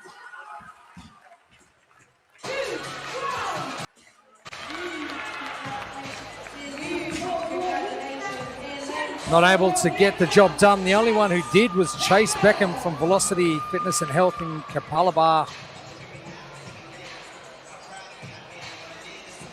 It's been a heavy start to the weekend. They'll sleep well. It's only been 7 minutes, but you're going to sleep well tonight. Little Friday Night Lights. Is that the best part of competing? Is like the nighttime, lights on, crowd roaring, music pumping type? Yeah. The fire going off as well? Yeah, something about the outdoor venues at night, it's special, and I think that this setting is really cool for the athletes. I really like the open air. The breeze is nice. I don't know if they can feel the breeze down on the floor, but we can feel it up here a little bit.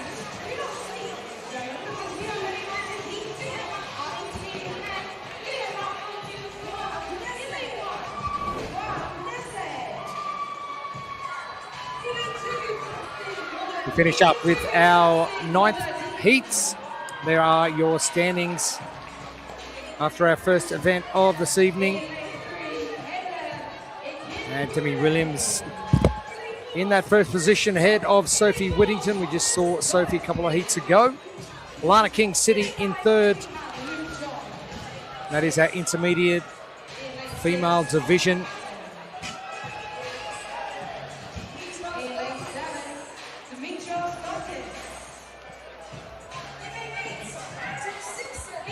This is heat number 10 now, coming to the floor.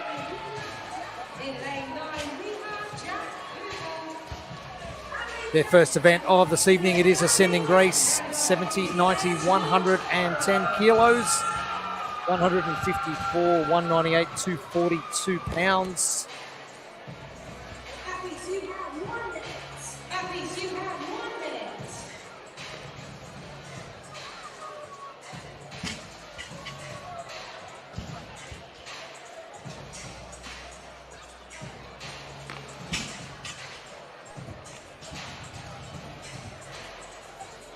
Big day of competition tomorrow. Project 1 gets launched to the community.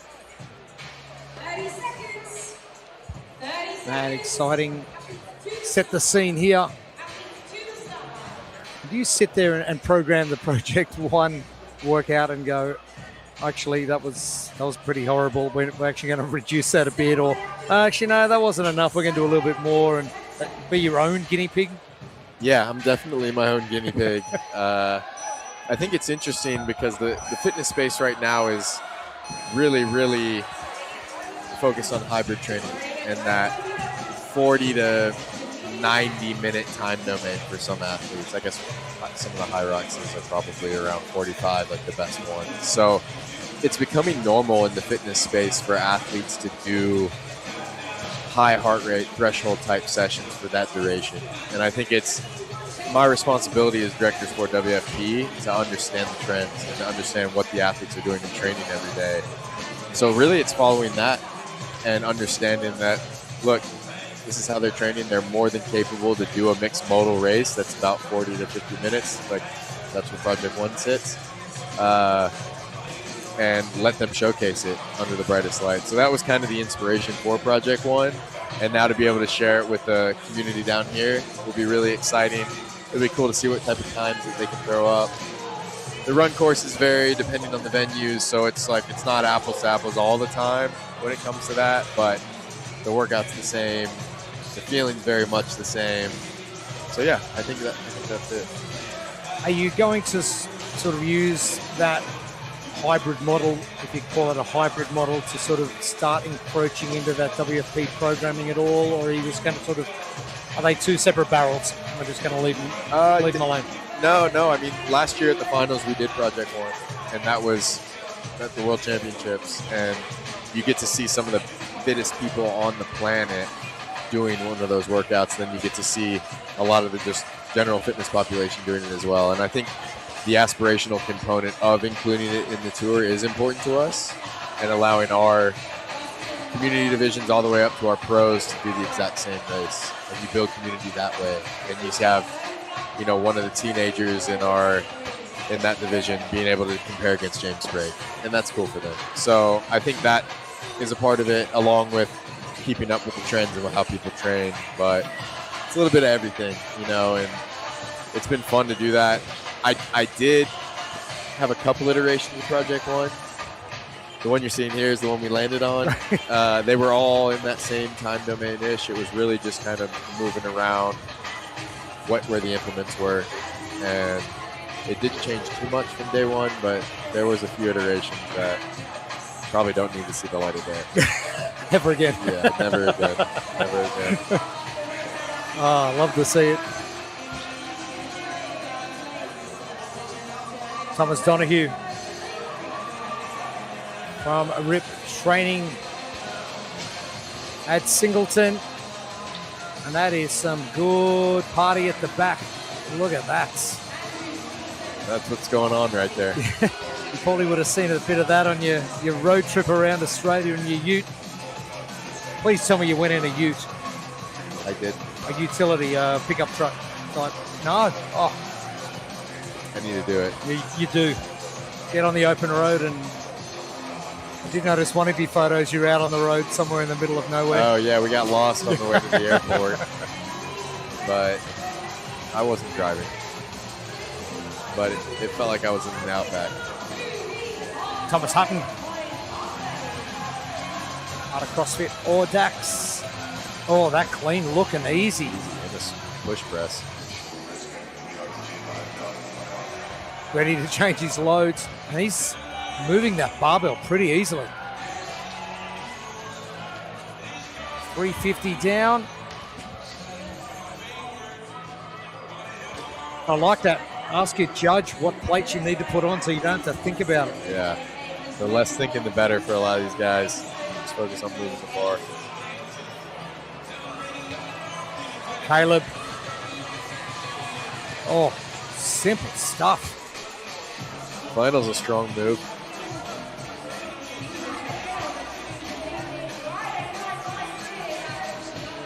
Demetrios in the back in the purple shorts.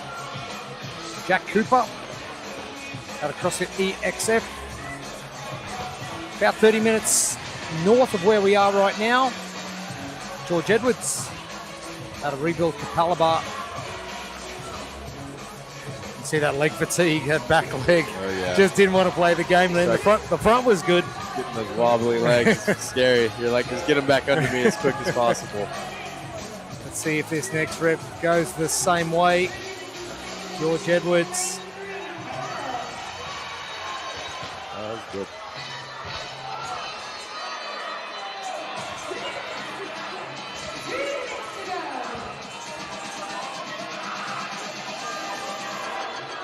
Still 2 minutes. Some weight changes coming for two of our athletes. Thomas Hutton, one of those.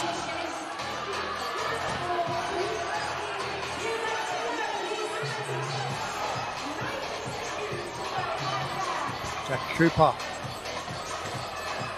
Well, that right arm. Just a little bit of a bend. That's going to cause a whole lot of fatigue at that top end, trying to get that barbell overhead.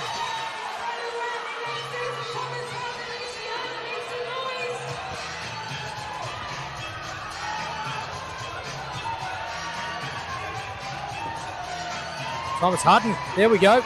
Easy as you like. Final rep, done, dusted. 60 seconds to spare. He push pressed a lot of those reps.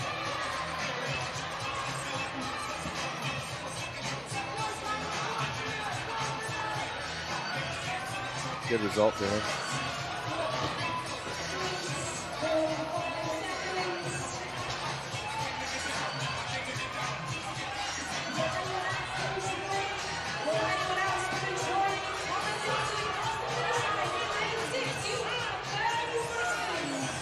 Luke John. Oh, same deal. Just bodies not wanting to go under. Absolutely emptying the tank on this. Which I think means you did it right. Unless you win the workout, you don't want to win it. You don't really want to leave the workout thinking you could have done more. So. Ooh. And time coming to a close.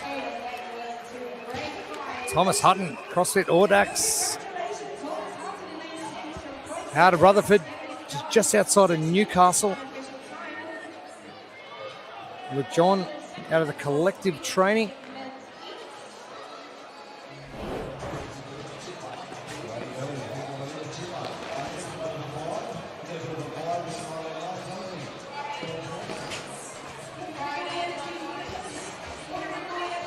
Athletes finding that earlier barbell very easy to move. But really, it's sort of, you mentioned it before, it's sort of that getting to that 7-8 reps to go when you're in the middle of that middle section. It's just like starting to bite a little bit. Yeah, I thought about it. The whole which barbell takes the shortest. Okay, yep, okay.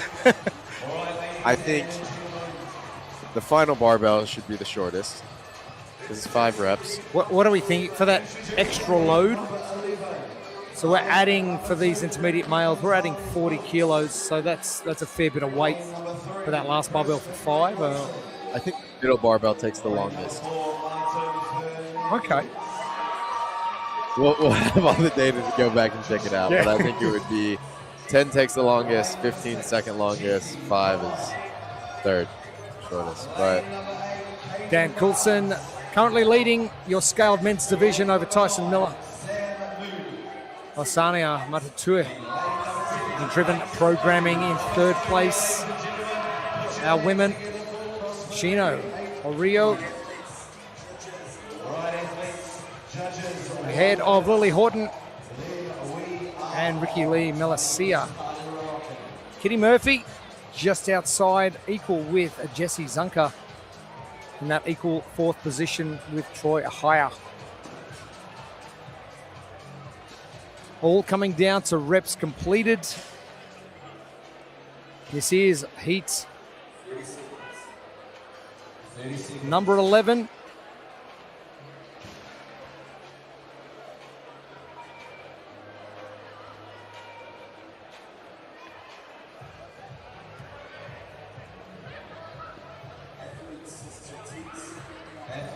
It's nice to see. World Fitness Projects. First tour stop done in London a couple of weeks back. Grant Park coming up, and tell you what, I can't wait for the finals in Copenhagen again. The crowd, just ridiculous. They were amazing. They really showed up, and the athletes put on an amazing show for them. So it takes both.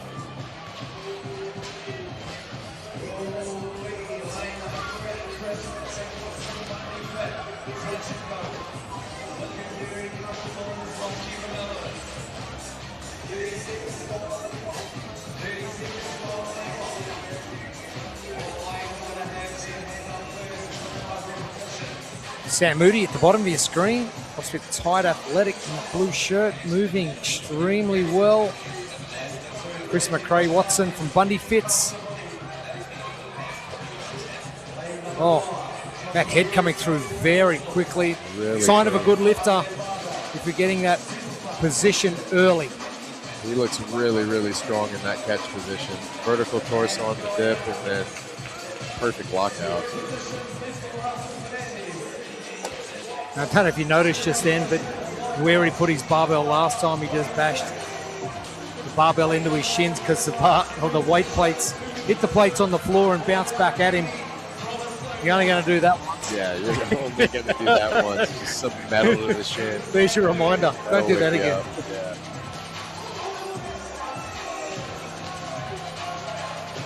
Jesse Tawapa.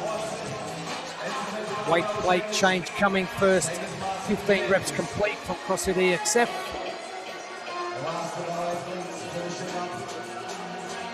Joshua Marks, CrossFit All Sorts.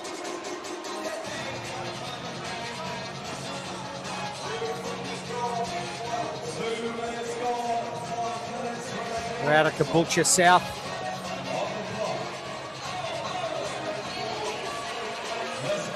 Chris McRae Watson.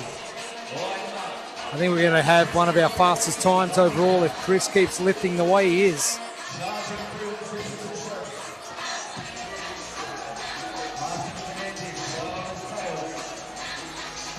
Just robotic out there. It looks really good. Well, that's the idea. Let's maintain that position, composure for as long as you can before things start to fall apart. Sam Moody, good sets at the bottom, but just that early arm bend. Background, Joshua Marks, and behind him is Chris McRae Watson.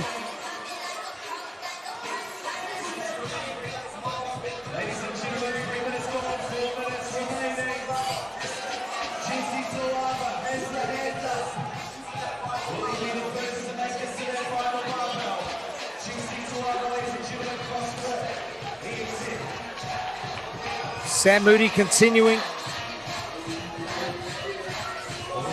Jesse Tuava, another of those athletes who's just lifting perfectly. 1 rep to go.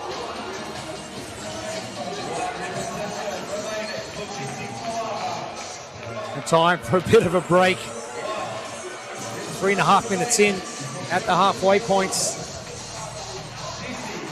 Jesse now on to the final 5.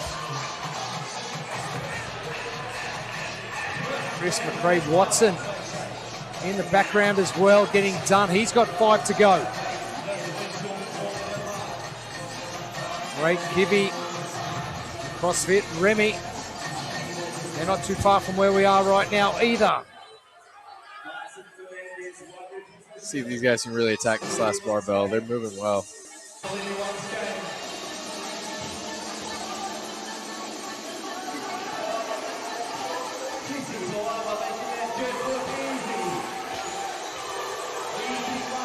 Jesse Tuava, lane 6, has only got a couple to go.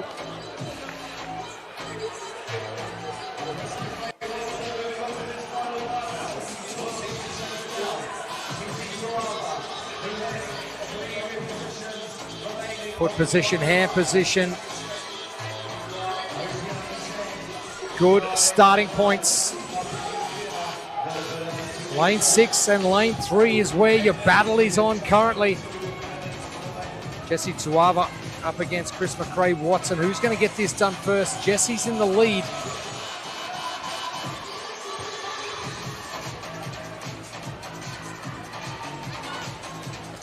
Moody continuing.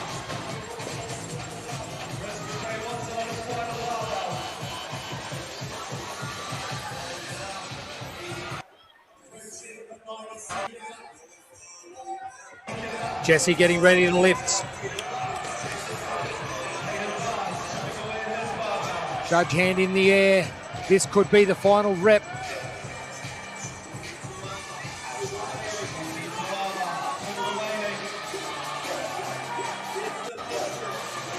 Now the final rep for Jesse, lane number 6.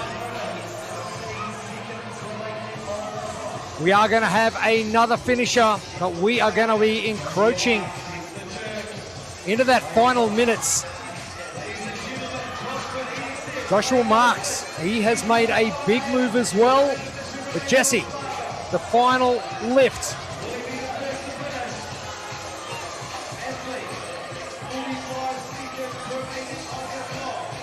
And Frankie Gonzalez-Wilkes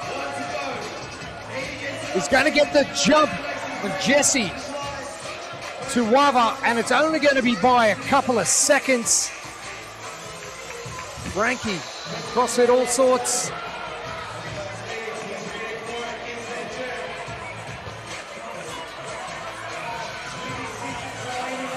Jesse completes.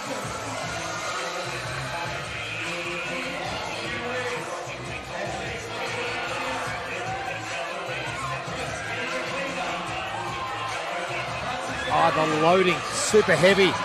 Chris McRae-Watson in the background, getting the job done. And he'll get done just under that time cap of 7 minutes. Frankie Gonzalez-Wilkes had to make the full sprint down the field, as did Jesse Tuwava.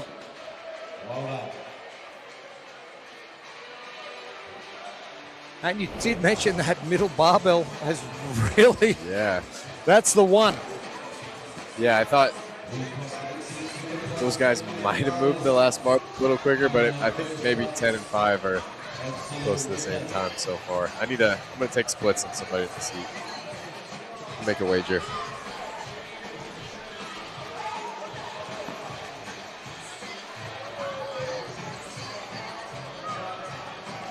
Sam Moody was relentless in just shifting that bar. Jesse Tuwava battling it out with Frankie Gonzalez-Wilkes.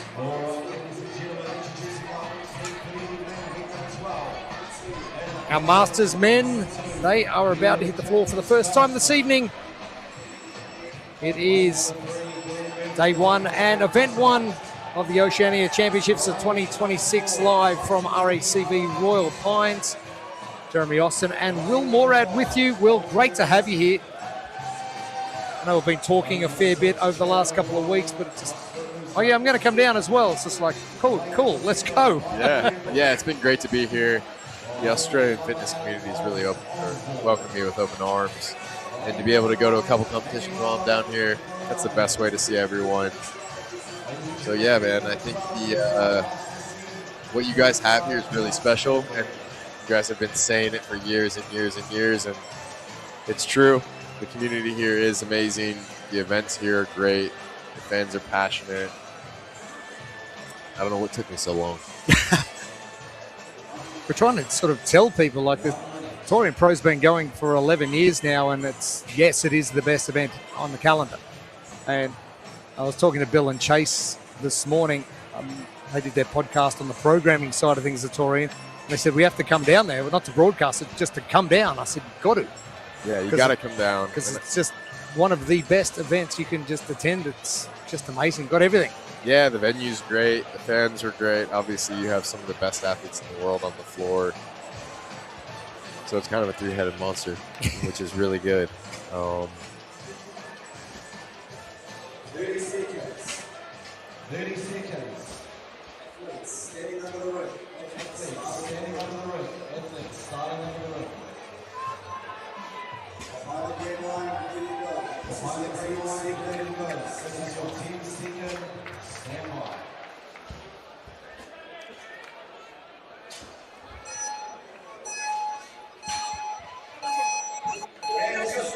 And we get underway.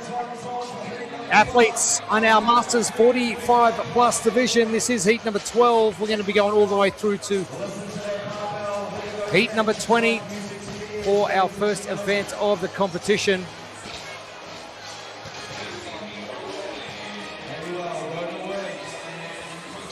We'll see. I'm gonna take the splits. I'm gonna take the splits on these guys. We'll see what happens. Our loading for our 45 plus masters will be the same as our intermediate, 70 kilos, 90 kilos and 110 for event number 1, which is ascending grace.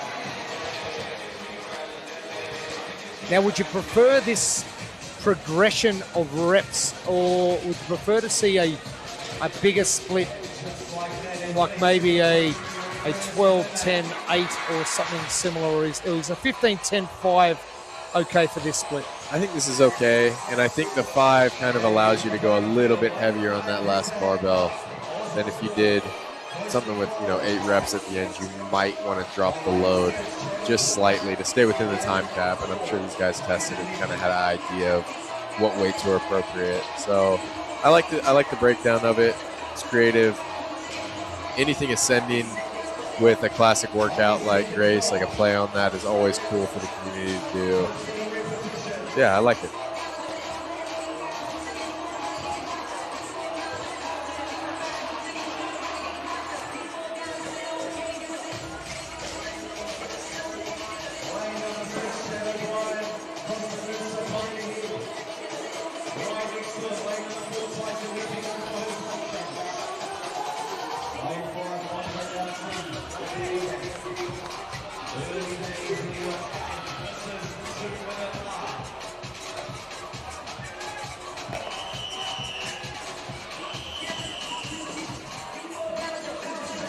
These plate changes really suck up a lot of time if you're not efficient with it.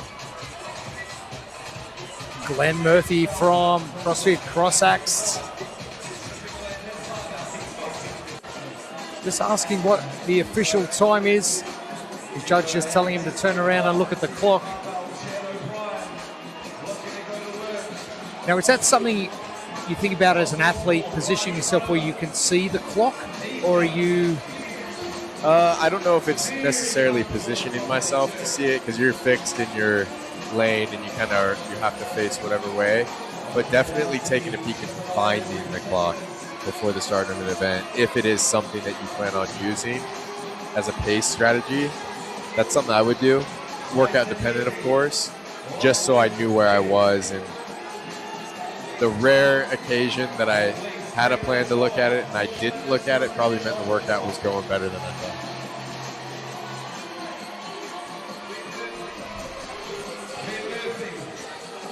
You also don't want to get, too caught into the clock, because sometimes it can force you to go a little bit too slow and you finish the workout and you're like, man, I could have gone way quicker. So it's a fine balance. Chad O'Brien, CrossFit Noosa. Great to have representation from their affiliate.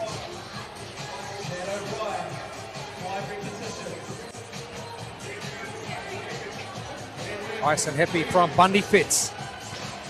Again, great position, overheads. And over the last couple of heats, we've seen some great position overhead, and that's determined our winners for our last couple of heats. Yeah, I think, being able to not bleed energy, saving yourself in bad positions, really is magnified in this type of an event, and I think you're in the same movement pattern over and over and over, and the weight's getting a little bit heavier. It's just going to fatigue those positions even more, so it just rewards the best movers by the last, 5 reps more than anything. And I'm sure there's a few outliers that don't have the best technique, but can just wrestle the barbell into the position. Who did you compete with that could just wrestle barbells? I love the guy. He's one of my best friends in the world, but Chandler Smith would wrestle the barbell a little bit. Awesome. Chandler, don't kill me. A little bit. Yeah, but just as a wrestler, yeah, brutally strong and one of the fittest people to ever live. So it works for him. But yeah, that front rack position is a little bit tough for Chandler, which I don't have the best front rack position either, but Chan sticks out a little bit. Maybe Jason Khalifa too, back in the day. I saw something pop up yesterday of him throwing 70-kilo barbell, 155-pound barbells in the dirt at the ranch again. Yeah. That's going back. Oh, yeah. Or was that 08? Yeah, 08. 08 and maybe 9, too, if I think correctly. But in the dust when he won was 08. I think it was 8. Yeah, 7 was James Fitzgerald.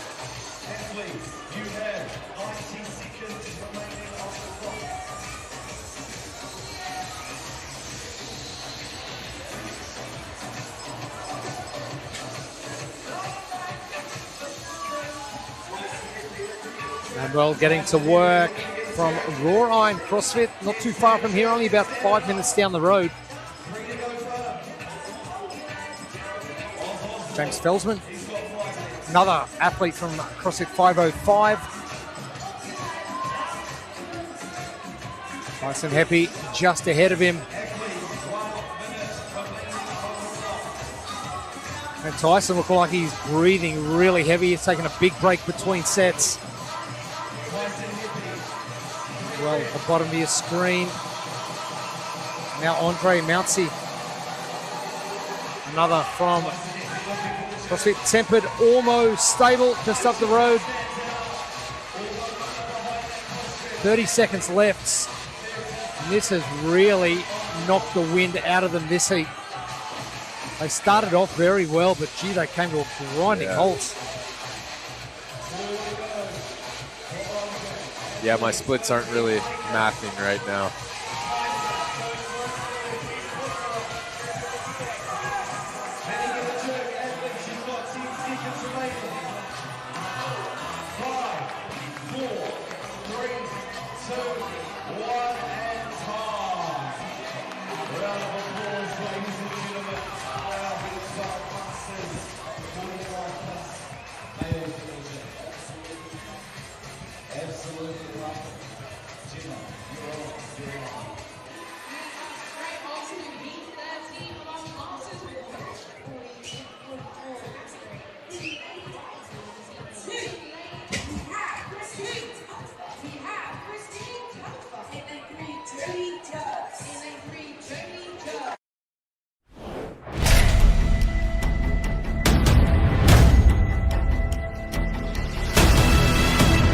Getting this weight could mean you podium or you don't.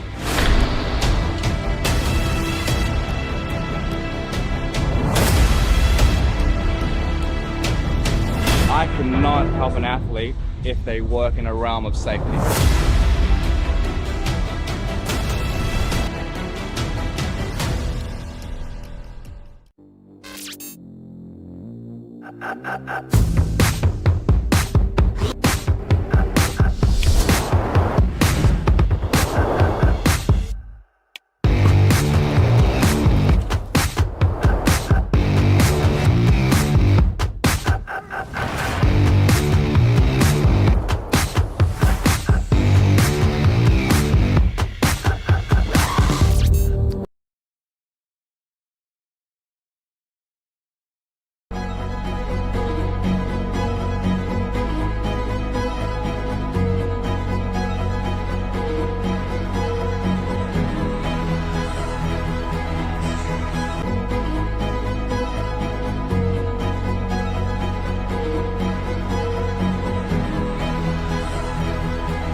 Welcome back to RACV Royal Pines. It is day number 1 of the Oceania Championships for 2026. Jeremy Austin and Will Morad with you. We welcome on our Masters women 40 to 44 in heat number 13 to the floor for event number 1, Ascending Grace. And Yelena Simons, and from CrossFit 4740, Sammy Cole has got the sparkles out tonight. Hey, look good, play good, isn't that the thing? Right, under the lights. Sparkles make sense under the lights.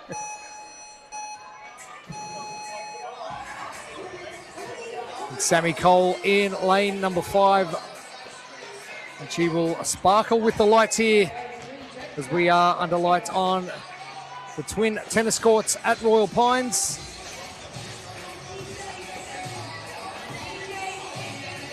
See if we can get some of these ladies over the finish line. They're moving pretty well here. But you're right, it's something we've seen time and time again. Everybody moves to those first 10 reps. Something happens about midway through.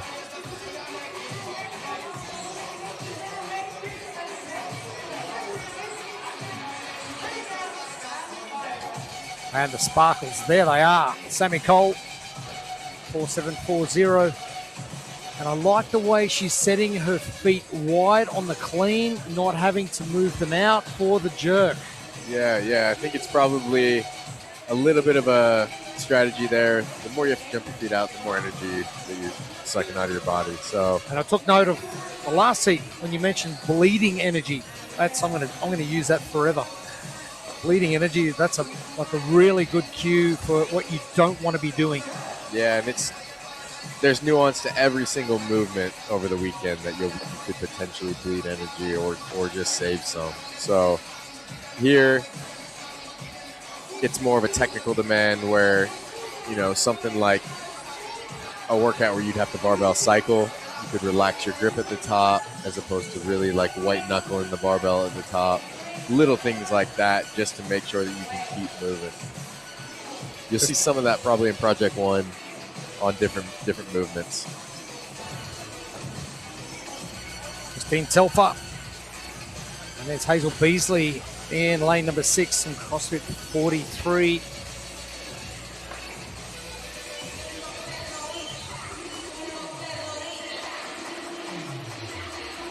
Out of Red Bank Plains.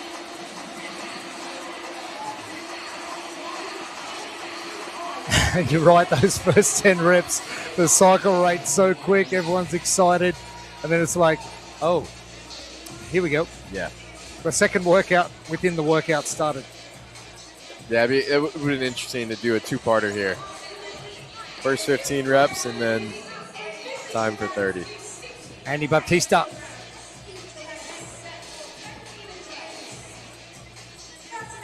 Loading her barbell. Used to coach Andy a few years back when I had my gym. Got some blood in the game. She's moved on now to CrossFit Raw Iron, which was only about 1.5 kilometres. What's that, about a mile down the road? Yep. And Andy, on that previous rep, the clean was that explosive. She stepped about 3 steps back and nearly went out of that lifting space that she's got. She is powerful. Oh, she's got some ticker, Andy. And I like that step back, step in.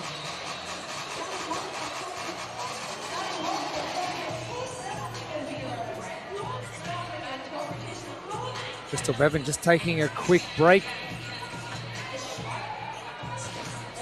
Christine Telfer.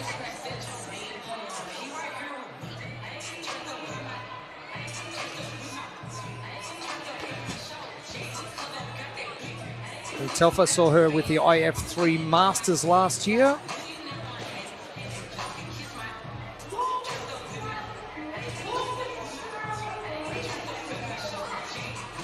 Another good rep from Hazel Beasley. And I'm noticing athletes on the floor, they're stepping to their barbell to lift and going, hang on, I'm not ready yet. Yeah, that's what bar they're on the second barbell. Might be a little early for that realization, but better to stop than to try it and fail and waste a little bit of energy there. So I think, I don't know. I think I wouldn't even approach the barbell until I was ready. But these ladies are moving well. Patience is key. Andy Baptista. Changing on to the final barbell now at the 5-minute mark. 2 minutes should be enough time for 5 reps. Yeah, I mean, it should be. I tried to take splits on the last heat. And my theory got debunked, so I stopped. We ran out of time, but she looks like Andy, correct? Yeah, she looks like she's one of the most powerful athletes we've seen in any of the heats so far, just the way she moves. Sammy Cole just chalking up. And squat clean coming in now for Crystal Bevan. Christine Telfer, another good rep. Background Jody Jerks as well in the blue shorts. And no rep there from Hazel Beasley. Andy Baptista, she's in lane 8. She is continuing. She's on her last couple of reps now.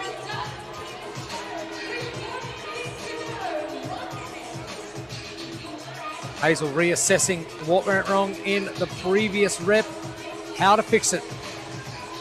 One of the challenges as an athlete, as I'm sure you're aware of, when wheels fall off, how do you quickly rectify what you've done?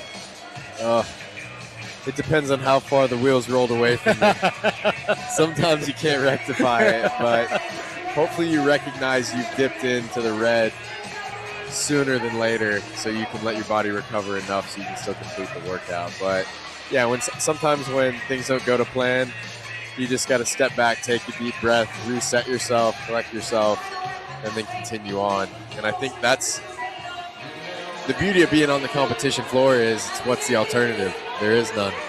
You're out there, you have to just go. Andy Baptista, failed rep there. She's going to be finished on 27 reps at the 7-minute mark. And Andy really looking the strongest so far that we've seen in the previous couple of heats. Yeah, absolutely. I think just the way that she cleaned the bar, it was almost a muscle clean every time. There was really minimal dip in her catch. So really powerful athlete.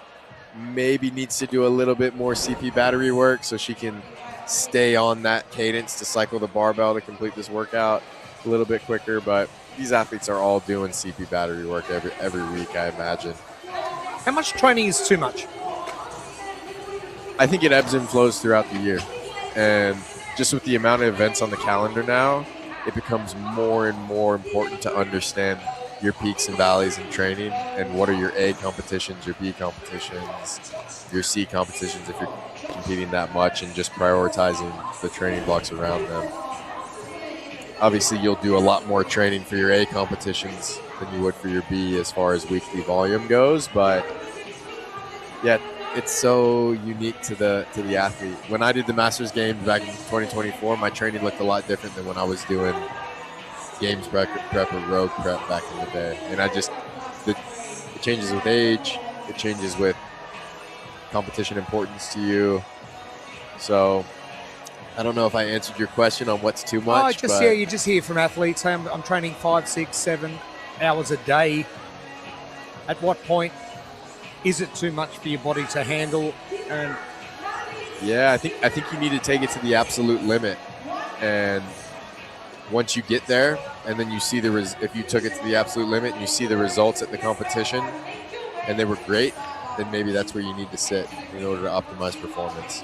Or vice versa, if you took it to the limit and you had a poor performance, then maybe you need to drop some volume throughout the week. But that's so, for me, it was so dependent on age. Like, I was able to have great performances with a lot less training volume later in my career, which was partly because of the base I built and partly because of I was able to listen to my body and the signals it was telling me.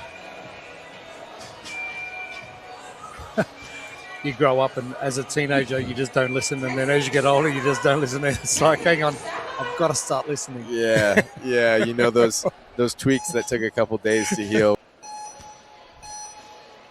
when you were 25. So learn to respect yourself. They're like bad hangovers. They don't get better as you get older. They do not. Heat 14 underway. And lanes 2, 3, and 4 are going to have our 40 to 44 men's Masters division. And lanes 5 through 8 will be our 45 plus women's division.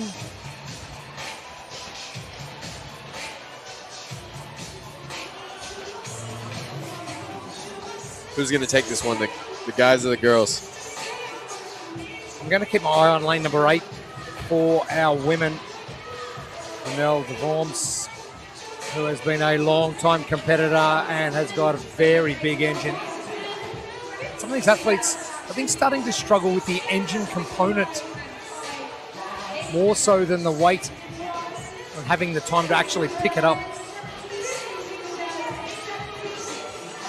Bo Thomas, CrossFit TMA, looking pretty good from the get-go. Out of Wodonga in Victoria, travelling a very long way, halfway to Melbourne.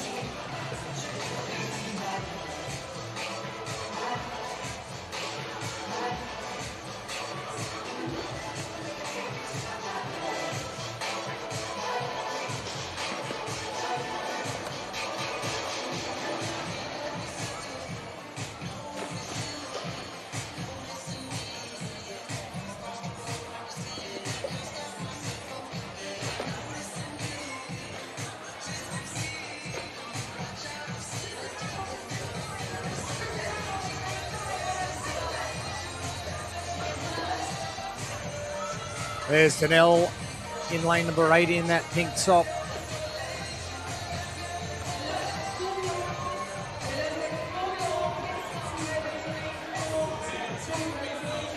Out of CrossFit Remy. Number of athletes from CrossFit Remy here. And now just head not coming through quick enough or getting deep enough. But she is at the final rep before changing those weight plates.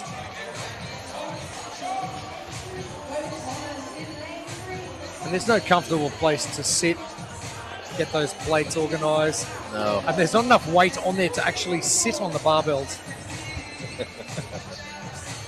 I'm all about looking for those places to rest, if you hadn't noticed. Yeah, I mean, she had to strip all the plates off and put a new one on for that plate. So a little bit different weight change situation for these guys. Talia Nolan.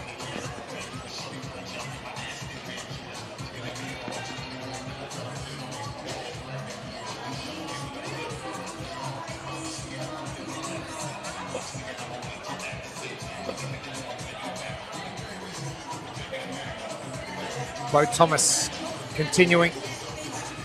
In the background, Josh Angus in that red hats. Out of CrossFit Woodford.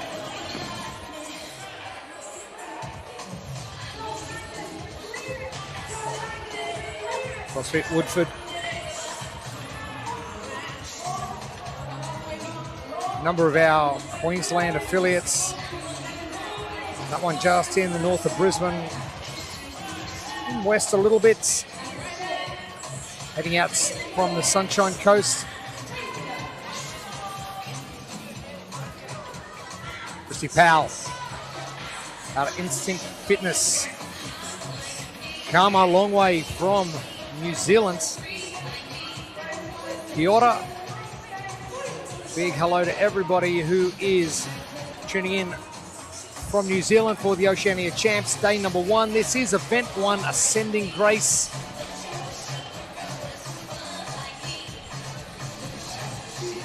Annette Pfingst. Great set position.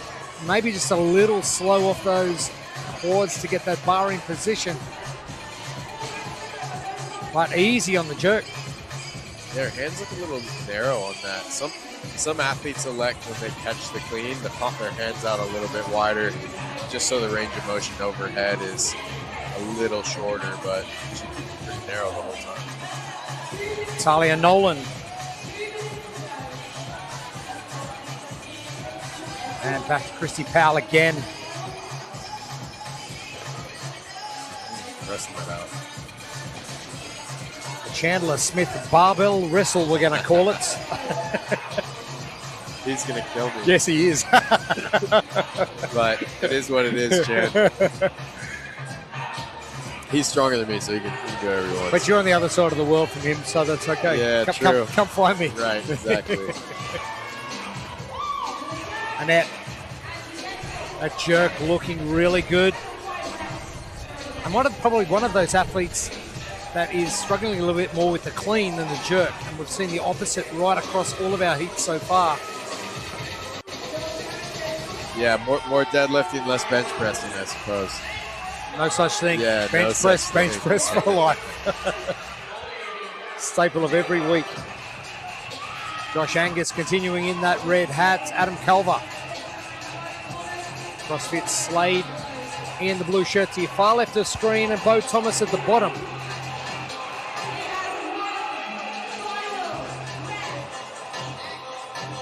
"30 seconds left. This has been tough going for all of our competitors in the Masters men 40 to 44 and our Masters women 45 plus.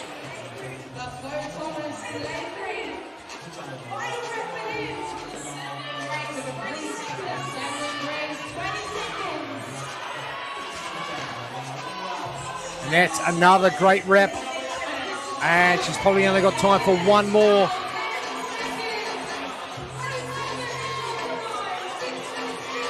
Bo Thomas getting the job done. The only athlete in the field to finish up under that 7-minute time cap.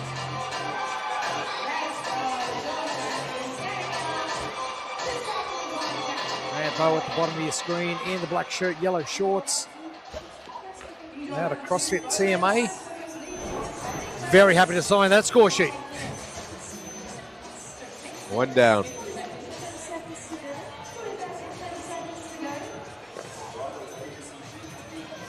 And again, seen it for the last 14 heats. They get to a certain point and they just can't continue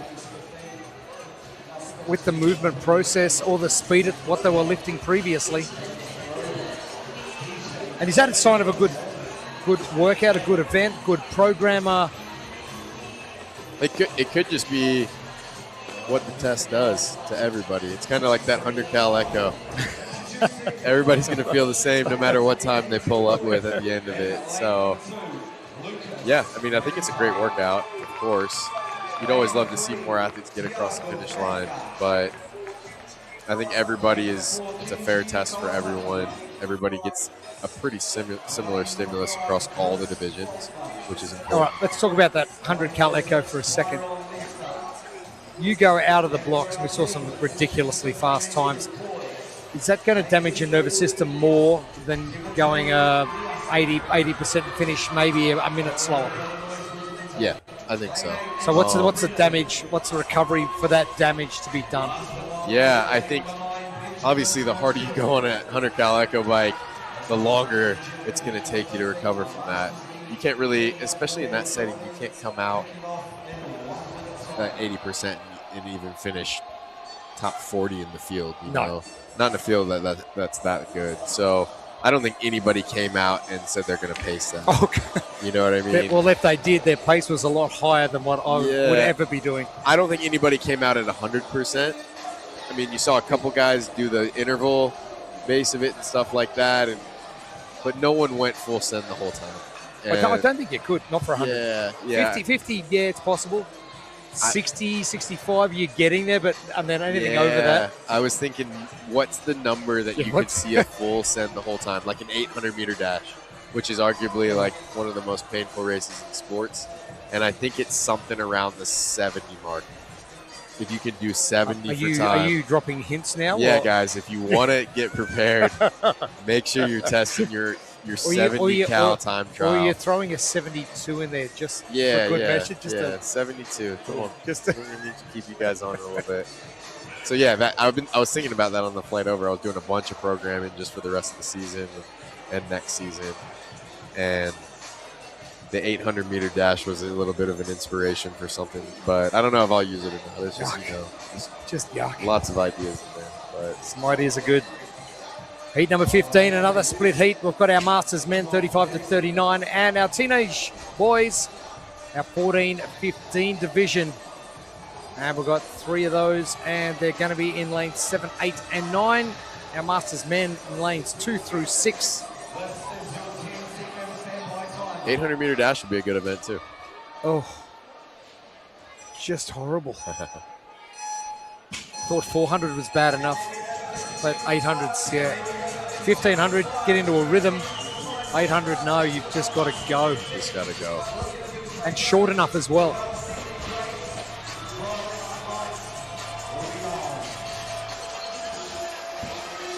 Here we go, boys. We want to see something under 4 minutes. Let's see if somebody can pull it out of them.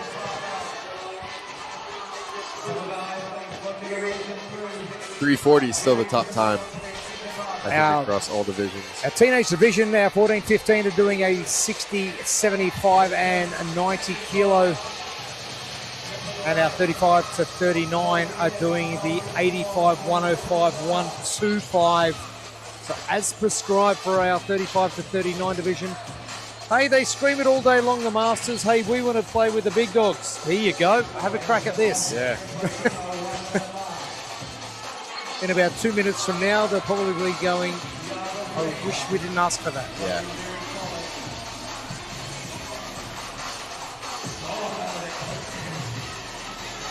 Yeah, 7 minutes of grace is a beatdown. Big time. Kenji Kowalski from the Fitness Concept in that orange shirt for our Masters 35 to 39.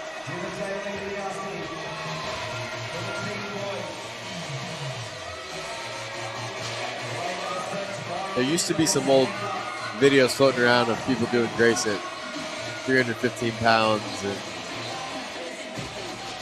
Isabel at 275 pounds, things that are just insane. Not inside that 7 minute time cap, though. No. Benjamin Montour at the far right of your screen. Monte Liassi. 1 to go for Devontae Lee. Oh, great rep, hitting the shoulders and just bouncing.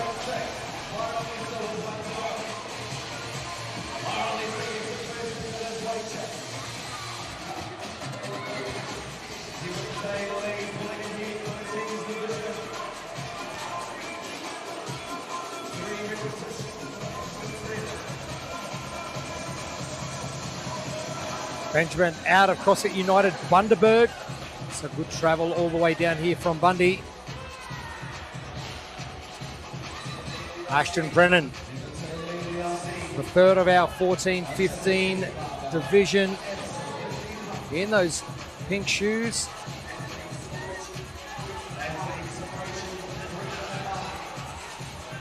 And the final one for him before we get a weight change. Devontae and Benjamin getting to work on their plate changes already.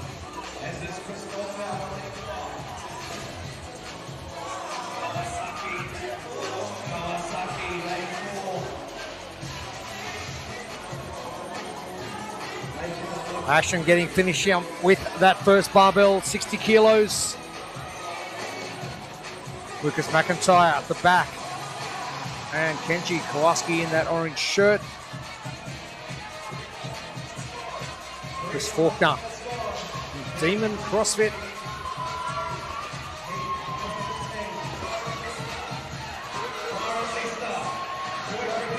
Demon CrossFit, same town as Jake Douglas at Snake CrossFits.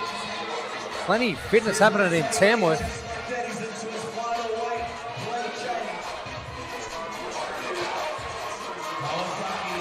3 lifts to go for this guy. He's that lane. Chris Faulkner, yeah. lane 5.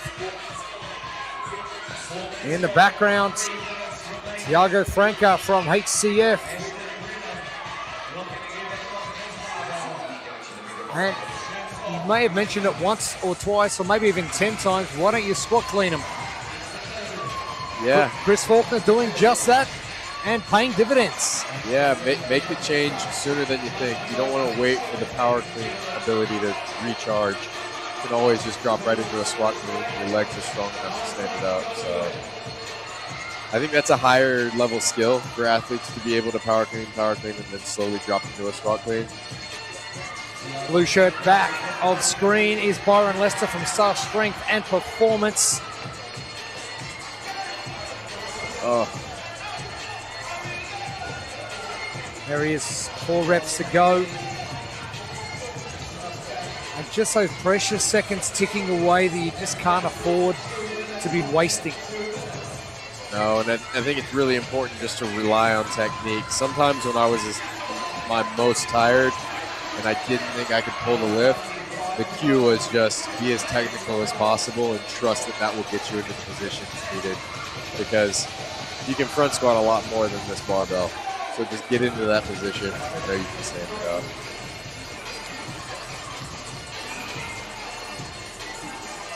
Lucas McIntyre loading up that barbell for the final 5 reps. 90 seconds remaining.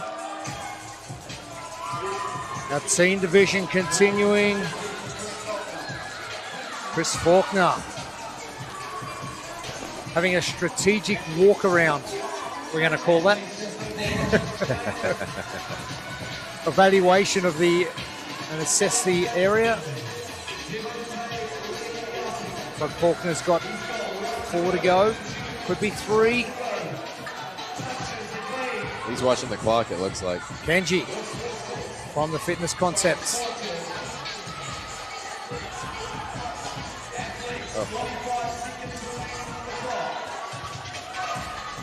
Faulkner getting to work.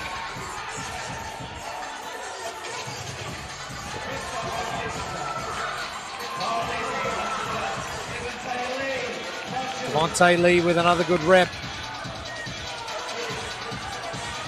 Background, Ashton Brennan just taking a break with the pink shoes. Benjamin Mansour.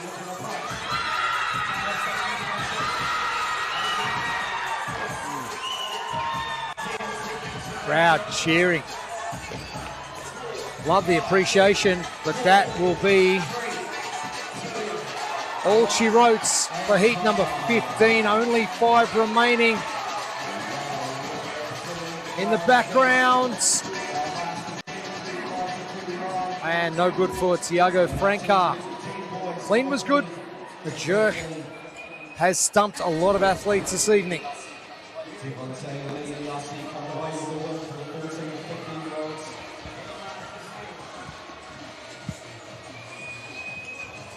Young Riley Martin walking past. Is Riley walking down there? Gee, he would go to task on this, wouldn't he? Yeah, he'd like this one. Chris Faulkner looked very good. Riley's probably taking the week off, huh? You'd imagine so.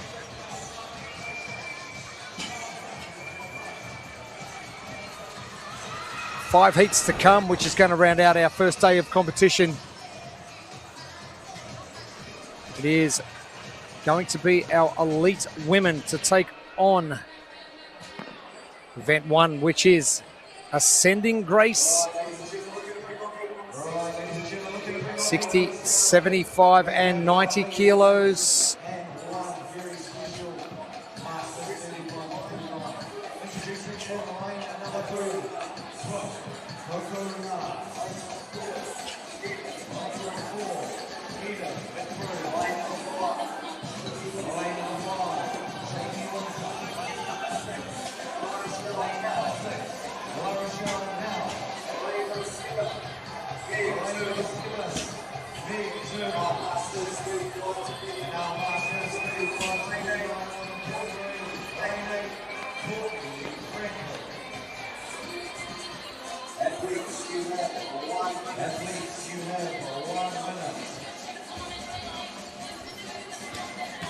There are your lane assignments for heat number 16.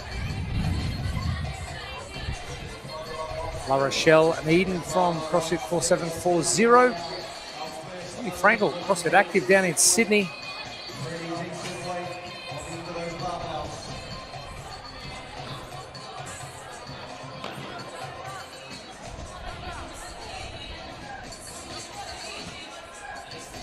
So you've had a couple of hours to sit back, warm up, take in what's happening on the field. Yes, the loadings are different based on division. Does your strategy change after watching what you've seen? The reason I say this, Justin Medeiros, he was in the final heats of heavy hand, event number 3 for Torian. He came out into the tunnel and watched every single heat before him to see what the strategy was and how they went about the different rope pull, sled drag, all that sort of stuff. Does your strategy change as you go along, or do you go, no, I'm going to set and forget? I think for this specific event, your strategy does not change.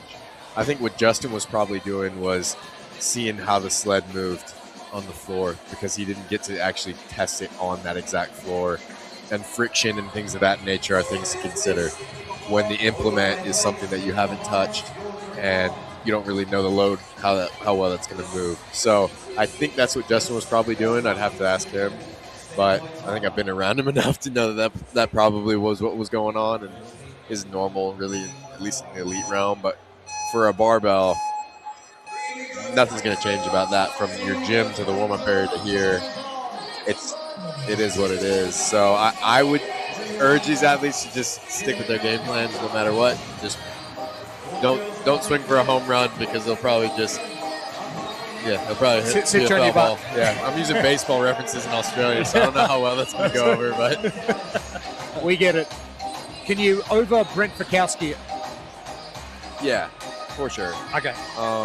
I think so, because that doesn't work for every athlete. Now, some athletes are go by feel, and they're incredible athletes. Some athletes are really analytical, and that's what gives them the confidence to execute on the floor. So it kind of depends. Different strokes, different folks, and especially at the top of the level, when you get there, you need to be confident in what got you there in the first place. And not to say that you can't be open to strategy and things of that nature, but Jamie Winter just back in the white shirt, was looking very good in that overhead position. Lauren Shelnell across a 4.740. Also some good position overhead and very quick to move the barbell from the rack position overhead and get that out of play as quick as possible. Meg to Blanche.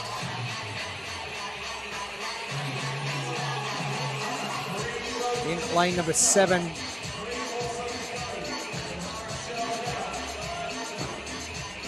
Courtney Frankel, who is in lane number 8 from CrossFit Active, is part of the 35 to 39 Masters division. about a minute 40 through that first bar for several athletes. Jamie Winter looking really good in the white and pink.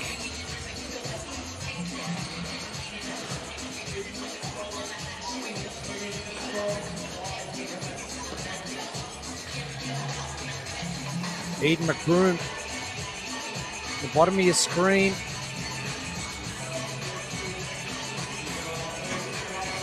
Really good movement. You can just always tell someone who's in a good position are those elbows and the speed at which they get through. They're getting through quick enough, you know you're probably going to be in a pretty good position. Yeah, and I think like just how comfortable that bar sits on your shoulders is indicated by how smooth that turnover is. She looked really good through those lifts.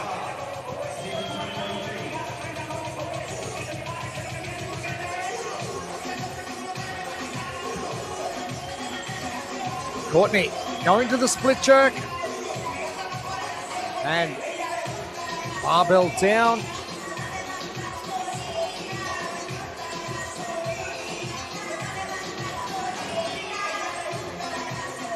Hector Blanche in the pink shoes is about to get started with her next sets. Got Jamie Winter in the background in the white and pink. Still moving extremely well.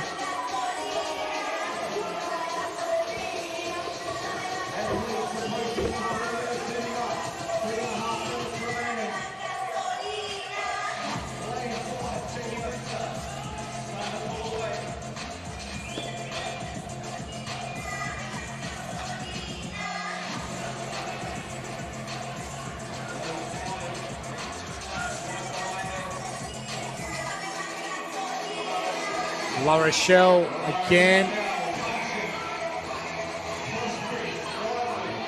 The second barbell is taking a toll.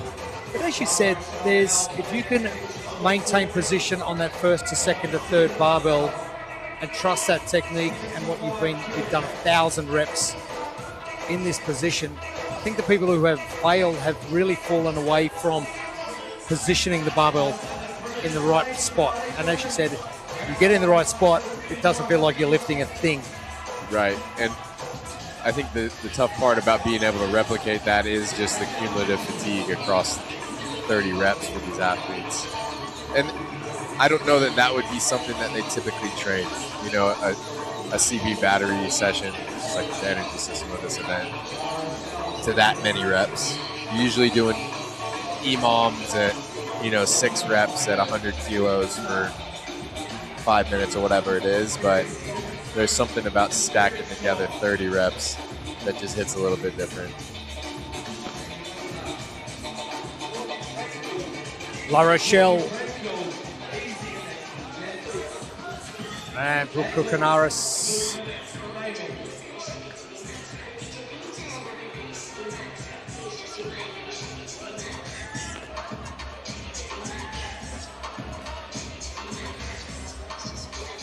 Positioning your water, your chalk, your towel, all that sort of stuff far away from your barbell. I've noticed it from the previous heat. It's a lot of waste of time and energy just going somewhere just to turn around to come back. Do you really need your towel to wipe the sweat off? Do you need to drink? Do you need to chalk? You don't need that in a 7-minute event. No, I don't think so. Maybe the chalk would be the only thing that would make it near the barbell for me. And it would probably be, excuse me, right behind me on a white line or in my pocket or something like that where it didn't change anything. Or I would just chalk more and just let it go. Chalk everything. Yeah. Shirt. Chalk it all. Definitely not getting water during this. It just seems as though there's a lot of opportunity where you can reduce the seconds you're wasting in that 7 minutes. Yeah, I mean, where I notice it the most is these weight changes. They seem to be taking a really long time, where if you can chop 10 seconds off in each weight change, it's 20 seconds plus the workout. That's a lot of time. That's 2 lifts maybe. Speaking of which, 30 seconds left. Courtney Frankel looks like she's going to be doing well for the 35 to 39 division. La Rochelle Nell with a couple of reps to go. And I'm not sure any of the ladies on the floor are going to get the job done under cap. Courtney Frankel, 1 to go, but she's going to be caught on 29. Jamie Winter, the final chance to get this barbell up overhead, just to the center of your screen near that light post. And nails it, getting that done. As long as the bar is off the floor before time hits, carry on. I like that. How much does that mess with you, though? You know time's up, and you see so many people either just deadlift the bar or get to the rack position and they fail. Really difficult to keep going once that time cap's hit. Yeah, I think it's all about timing when you pull that bar off the ground, Once the bar's moving, you're good to go. It's definitely worth a shot. It seems like 1 or 2 reps here and there in this workout are going to really shift the leaderboard, so I'm all for it. There are your results for heat number 14, our Masters 40 to 44 men and our Masters women 45 plus. And Bo Thomas, your only finisher, 6 minutes, 50 seconds, just sneaking in under that 7-minute time cap. We talk about events, workouts, tests. This has been a really good test to start things off for day number 1. And hey, are you good enough to go and get this done in 7 minutes? And a lot of people haven't been able to do that.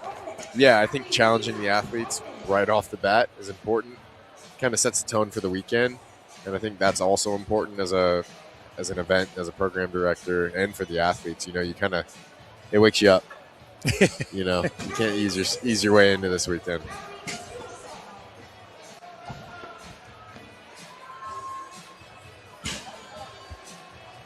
Now if we go back a couple of days even, back to the Torian Pro, this heat absolutely loaded with Torian Pro athletes. Like my body's a wreck from Wednesday. I don't know how they're out there competing again. We'll see what happens. Hopefully a lot of them finish. And Hina Montebello, fittest woman in French Polynesia. She's going to be sitting in lane 4. She's in the white T-shirt. Beck Glenister competing in the team competition with her affiliate CrossFit More. She's in lane number 5, just near that light post. Emma Iredell, another of our individual athletes, in lane 6. Lauren Boothby lodges in team competition with Orion She's in lane 7. There she is there in the black. Far left of your screen.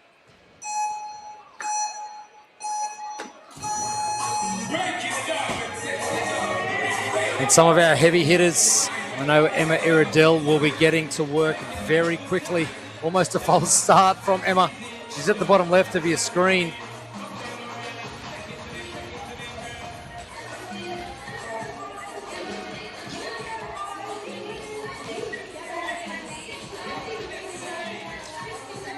And Emma Iredell finishing up in 16th position, Victorian Pro.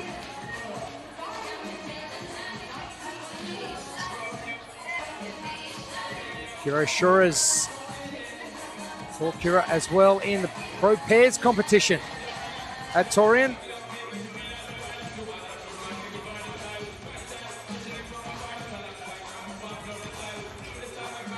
How do you back yourself up? You've just done a major competition, like a CrossFit Games qualifying competition. How do you back yourself up 4-ish days later after your body's been through the absolute ringer to perform again? Yeah, I mean, you can see the look on your face. It's like, ouch. I think there's an age limit to that.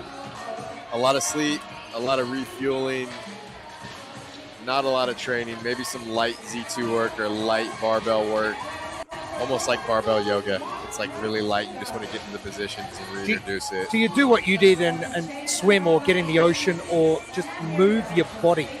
Yeah. I know your body's hating you for it, but are you just moving in any aspect? Yeah, definitely. I think a light flush the day after, especially if you're competing the next weekend, is important.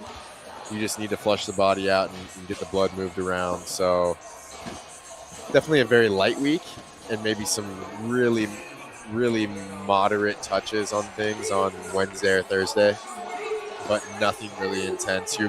You have just done a huge intense weekend. You're not going to lose any fitness. It's like a week of training compressed into 3 days. Yeah, so we'll see how they pull up. I think they might feel okay today and tomorrow, but I think Sunday might be where there is some cumulative fatigue still in the body. That's when they'll feel it. Kira Shores was off to a very quick start on the second barbell. That has come to slow down just a touch. Loz taking a break between reps. And I don't mind that, the sort of the half lunge split jerk, not going to that full lockout and just getting underneath the barbell a little. Yeah, the legs get a little lazy, or it's deliberate. A little bit, yeah. Really good. Efficiency is going to get you there. There's Kira. And now starting to breathe really heavy out of CrossFit Neuro in Brisbane.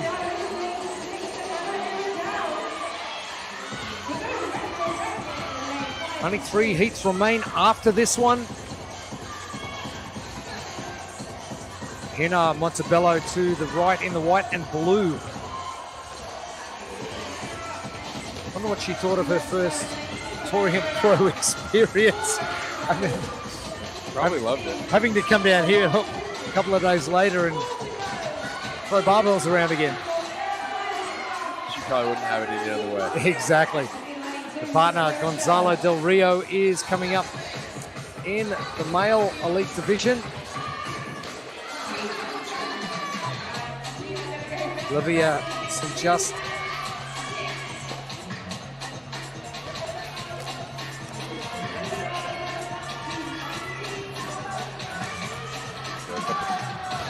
Couple athletes loading up the last barbell.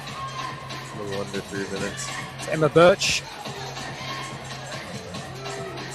And the background, Lucy Town.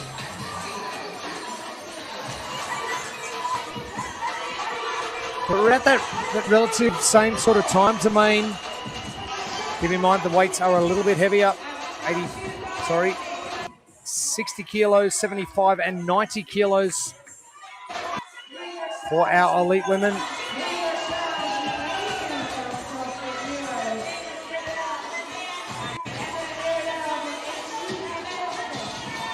Now Hina He's a physio as well.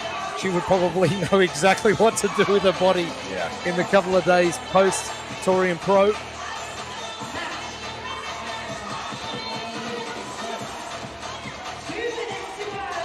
Kira, only 4 reps to go.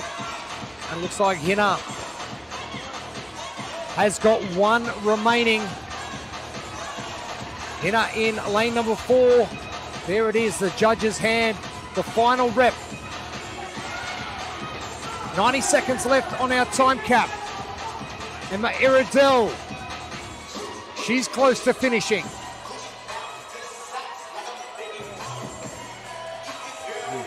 Hina done, but it was only the second barbell.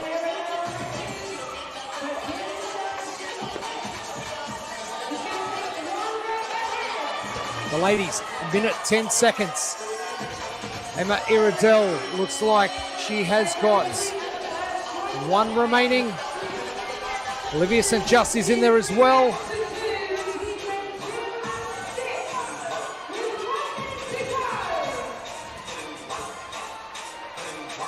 Final rep, Emma Iredell. No, apologies, 2 more to go. She's got 45 seconds. Olivia St. Just on the second barbell. Beck Glenister.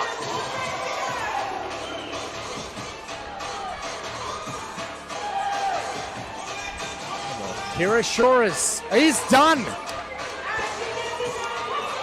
And she was very quick to that second barbell. And then just had to be patient with it. 20 seconds. Emma Iredell, lane 6. There's your heat winner.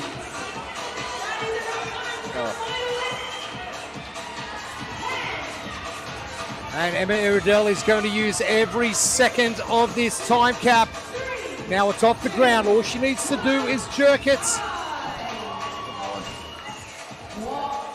And gets it done after the final bell. But Kira Shores. Strong. She came out really hot on that first barbell too.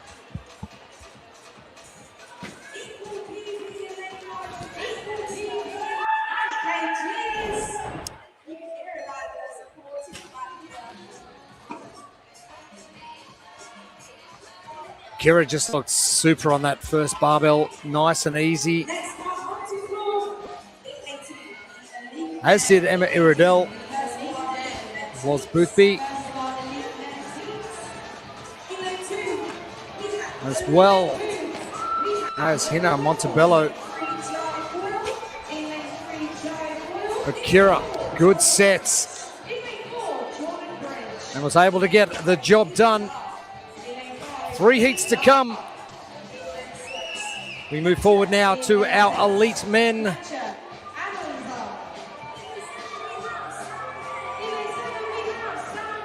Let's see what the boys can do here. No pressure, but Kira just finished. Yeah. 85 kilos, 105 and 125. We're going to need a lot of these guys to finish. There are your lane assignments for heat number 18. Troy Cassidy in the Pro Pairs division of the Torian Pro, taking to Pat Rafter Arena for the final events. Him and Josh Strange.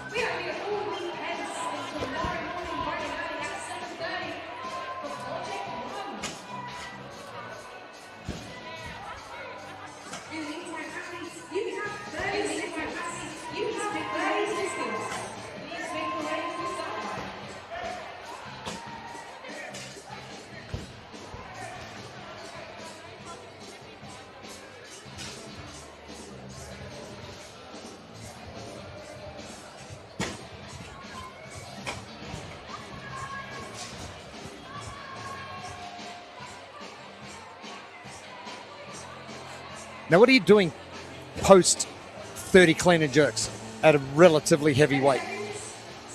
Usually just to get ready for tomorrow. Yeah, usually I just hop on the C2 bike after every event and just do a light spin, protein shake, banana, carbs, whatever it is. 10, 15-minute cool down, no matter what I did. And does your sleep pattern change at all, or you try and maintain that all the way through like a competition week? yeah, I try to maintain it through the competition week. Try to set up the last. Some athletes set up their last few days of training as if it was competition, even though they're smaller doses of training. Just get used to refueling and things of that nature. But yeah, for me, my sleep patterns didn't typically change too often unless we had an early event and we had to get up early for a run or something like that. I wake up a little earlier. But what's the number of hours? I was competing at least 10 every single day, like no matter what. Is it hard to force yourself into those 10 hours? Like with the amount of anxiety that you get with competition and the excitement of hitting the floor? During competition, definitely it was a little bit harder to sleep sometimes, depending on how the competition was going. You know, you're in qualifying position, if you're on a cut line or something of that nature, going into a final day, sometimes it's harder to sleep, but the day-to-day was never hard to get to 10 hours. Troy Cassidy out of more CrossFits in Brisbane. Affiliate owner Beck Lannister in the previous heats. Now I'd love to see Troy knock that hat off. He's got it on forwards, and if he's getting that barbell close enough to his center of mass, that hat should come straight off. Just don't hit yourself in the nose or the chin. He needs to go spin that hat around. Jordan Bridge in the white blue shirt to the right hand side of your screen, to the left Logan McNaughton out of Grip Performance. Grip Performance out of the Hunter region, just outside of Newcastle. Hayden Dark, CrossFit Audax, bottom of your screen.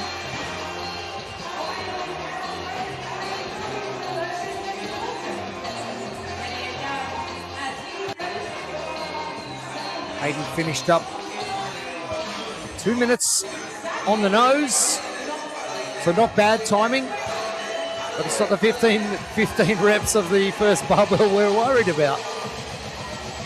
I think sub-6, somebody out here. So you maybe use those 15 reps as a warm-up. I mean, like you know what I mean? Yeah, to prime your nervous system to go. Yeah, I don't know if it's maybe too much of a warm-up. It's definitely not a warm-up, but it's a controlled push. You should feel like you have a lot more in the tank through them, but you need to have the urgency, especially for the top performers. You know, I'm sure the times will be pretty tight. You can't be too conservative on the first barbell. Ethan Murray from CrossFit Raw Iron in those pink shorts. You finish the event, you move really quickly, and you almost fail the last rep. You took it right to the limit. That's probably the right pace. Tick the box. Sam May, Hero Athletics.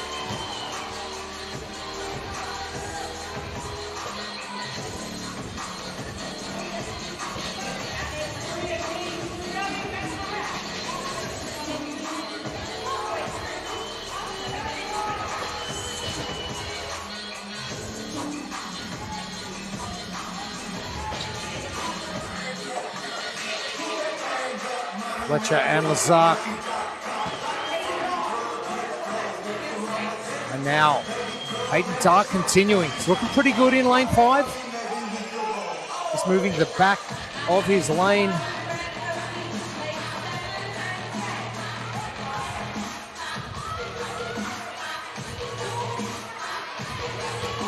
And for the 18th time, we've seen people do so well in the first 15 and then just get that slap in the face. A couple of reps into that second barbell. Just a really hard workout. Ethan Murray. I'd love somebody to go under 6. I don't know if it's going to happen. Jordan Bridge.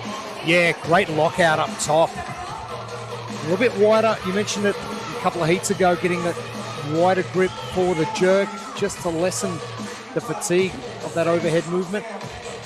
Yeah, shortens the range of motion. A wider base is a stronger base for support. So some athletes do that.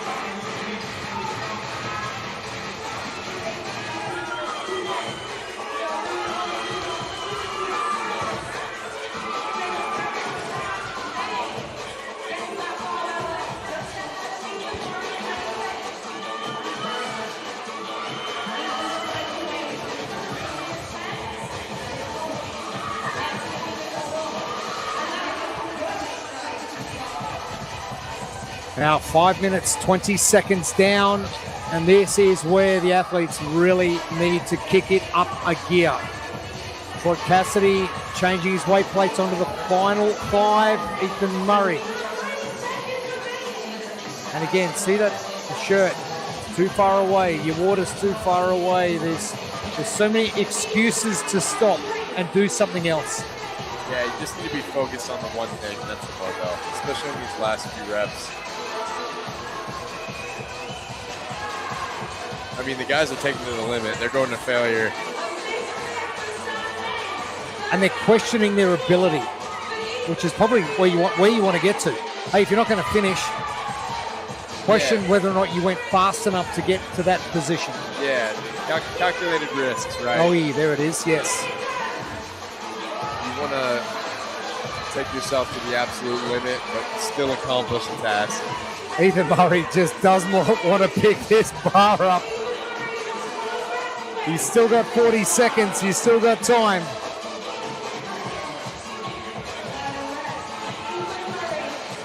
He is riding that line very close. Oh, bam. There you go. Hey, you can flex all you want, but get to the finish line first. Ethan Murray. And no wonder he was waiting so long to pick that bar up for the final rep. He is going to sleep well. Ethan Murray, CrossFit Raw Iron.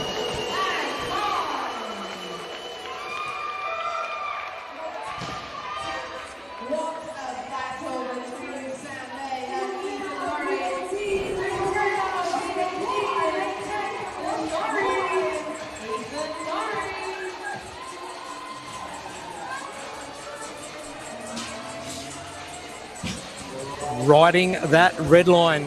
Athletes trying to find out exactly where it is, and I think 99% of them have found it. They've all found it.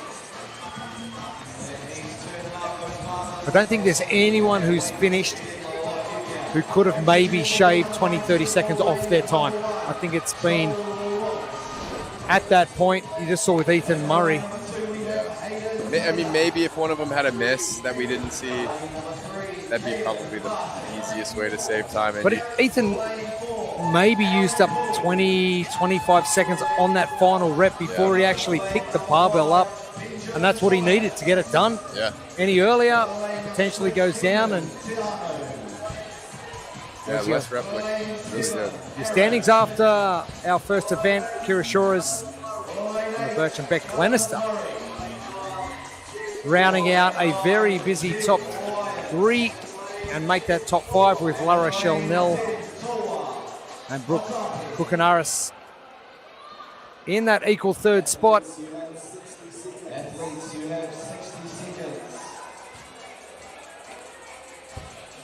This final heat, one more.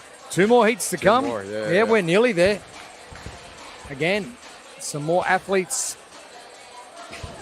from the Torium Pro in here.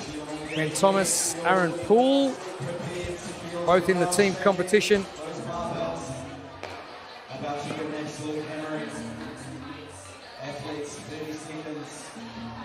Here we go. We need. There's going to be a sub 6 somewhere. Come on, calling it now. Someone impress us. Our final heats to come have got some very good athletes coming up.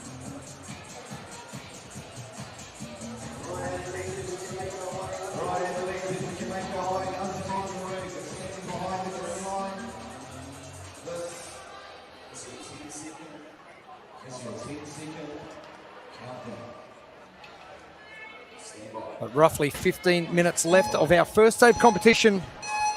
Oceania Championship 2026 live from RACV Royal Pines on the Gold Coast. Jeremy Austin and Will Morad with you. We'll be back early tomorrow morning as well to get things started for Project 1. Can't wait to get that cracking. I'll let the athletes loosen. We've got some heavy hitters in the High Rocks world. And we've got a guy who's done 35 High Rocks races coming to race tomorrow. 35 is a lot. What division? He's in the elite division. Hey. We'll see how they manage some of the heavier weights at Project 1. I know they can run well, and they're like relatively strong, but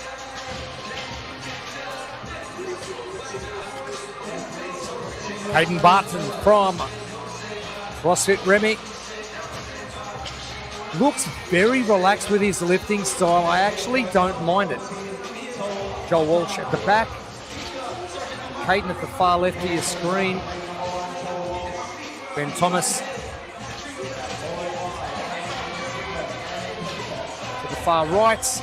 And Joel Walsh all the way to the far end. At the back of your screen, Hayden Taylor. And Aaron Poole, part of CrossFit Moore's affiliate team for the Torium Pro.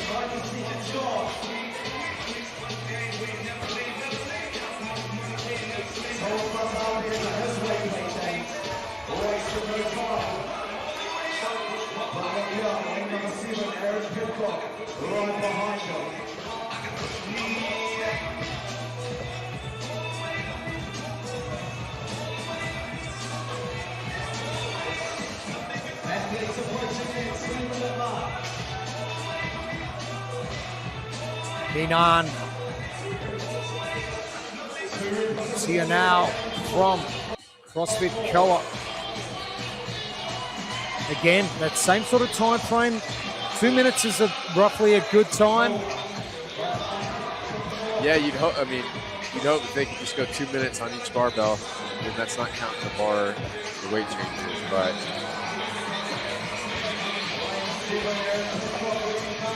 A lot of resting after these weight changes, which I think, you know, put the weight on the bar, hit 1 rep, and then maybe rest. Ben Thomas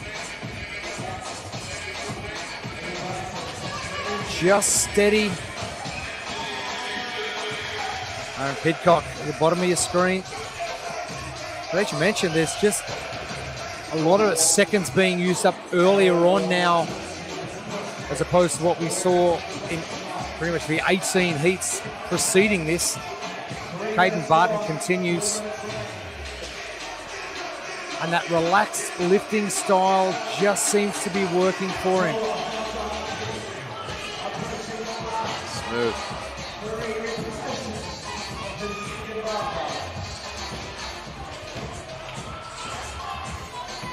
Toa Fata'apai. Another from CrossFit Co-op. Bottom of your screen is Zed Wyatt. Looks like he's enjoying himself out there.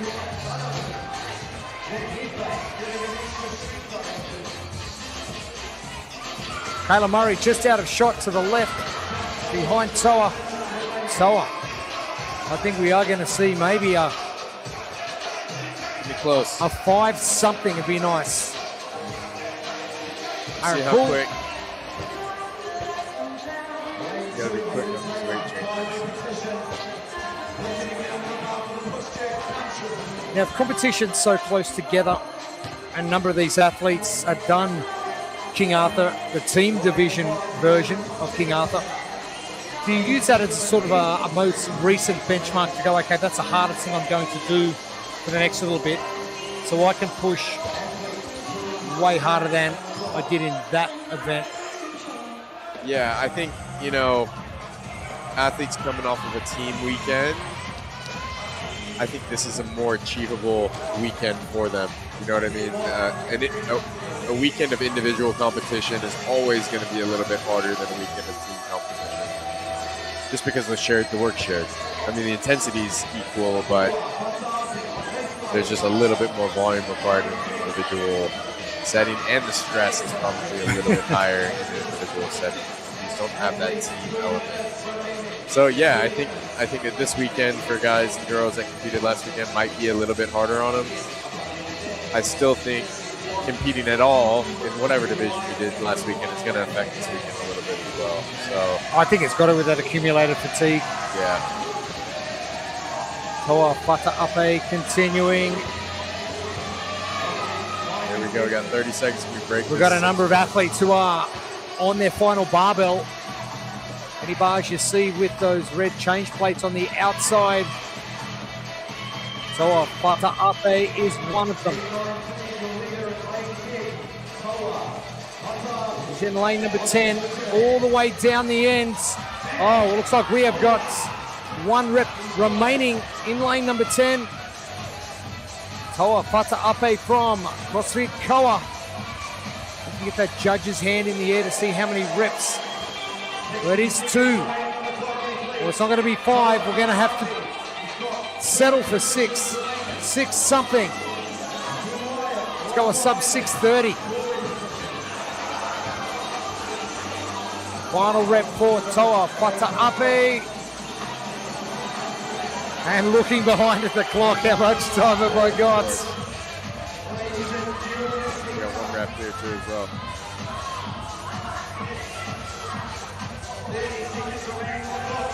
Caden Barton, who had a very strong start, can Toa Fata'ape gets it done. Lane number 10. And it's going to be a race to the finish for Caden Barton as well.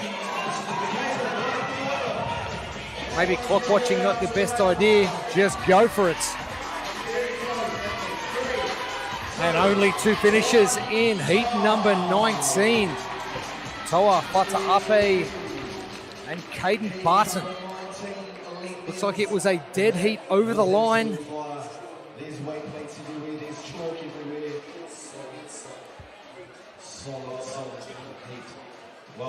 Oh, and here we go. Final heat coming up. The finale. So, still haven't found our sub 6 minute. Not sure if we're going to see it. This barbell's going to have to move. Have a little faith. I think it's in there. Oh, I just don't know who's going to do it. Yeah. Cam Kuzla, potentially. Are these the top dogs? Top dogs coming. Gonzalo Del Rio. Elliot Grace doesn't mind a barbell. There's a young kid as well who was in the team competition for CrossFit Torian at Torian Pro last week, Drake Wolver. Talk about 2 big experiences back-to-back weekends. You're gonna need a nap next week. He's going to be an elite competitor with all this experience in no time at all. Can you progress too quickly? Good question. That's kind of loaded. I think you can achieve success quicker than maybe you're able to handle it. And I think you've seen that across all sports. Like, some athletes come in and have incredible success at a very young age, and just for whatever reason, the stress, the pressure is too much for them. So I think, of course, if you can get to the top of the mountain at a young age, that's amazing. You just need to make sure that you have the people around you and make sure your team is really supportive and just knows how to do it. It's even more important the younger you are, the earlier you can. Setting, yeah, I think you can. And it just goes to show you how, like, I'll say it again, how important your teams are, how important your friends and family are. And it's a small population that is really young and gets to be the best in the world at something, or the best at a competition at something. So to that small population, make sure you do that. All right, Drake, no pressure, but there we go. Yeah, You can do it. Yeah, you can definitely do it. Is it easier when you're surrounded by experienced support network people? Yeah, if they're good for you. I think, you can be around really experienced athletes and it can be unhealthy for you too. Of course. So, yeah, it can bounce the other way, yeah. Yeah. So I think it just depends. And I think that's something that's becoming more prevalent in the space. You know, you have a lot of veterans for the first time in the history of the sport that did this for 10, 15 years. Guys like in my era and maybe a little bit older that are now leaving the sport that can actually give good guidance. Guys like Brent, guys like Pat whenever he retires. There's a lot of useful insight that they can share. Even like Annie and Kat who are done, who are champions in the sport. I'm sure they probably talked about it on broadcast and WFP stuff. Like there's just a wealth of knowledge and they're all good people.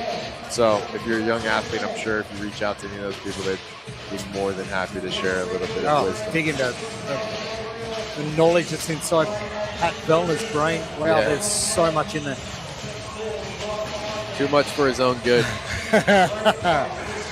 Bruce Mabagos in the pink shirt. He is getting to work. I reckon this is going to be a 90-second first 15 reps. He is moving super fast. Part of the team competition last week at Victorian Pro.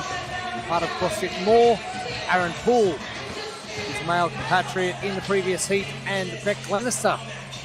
2 heats prior to that in the same lane. Gonzalo Del Rio, fittest man in French Polynesia. There you go, 110 done. First 15 reps. Here comes your sub 6. Let's go. Now we're seeing what we're supposed to see. Cam Kuzla. He is done.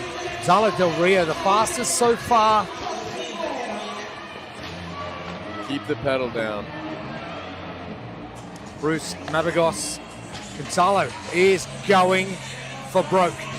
Lane number 6.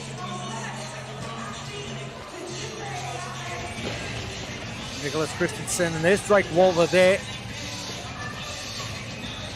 Just a little bit more conservative on the pace.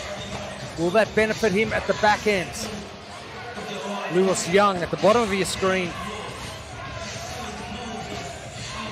All trying to chase down Gonzalo Del Rio in lane 6. Only athlete without a shirt on the floor. Not hard to miss. Sub 4 maybe. Oh, love to see it. That'd be great. Mabagos. More reps coming. Gonzalo Del Rio, lane 6, still leading. 1 rep remaining on the second barbell at 2.5 minutes. Gonzalo now, 2 reps to go. And he has gone for it. And is it going to bite at the back end? He's almost done. 2 barbells for everyone else's 1. He's cruising. Last 5 reps. I don't think he's going to have any problem. Maybe he's just touch and go these. It'll get done quicker that way. Now Gonzalo, the guy who came to me 6 years ago and said, I want to get into CrossFit. So he's a local boy from here, obviously from Spain, but coming out here and then moving to French Polynesia, to Tahiti. No kidding. So now the fittest in French Polynesia. But he has, in the last 6 years, absolutely exploded. Gonzalo, last 5 reps, Kendall Peterson. Easy, last 5 reps for Kendall. Bruce Mabagos is now changing his barbell out for his last 5 reps. Gonzalo.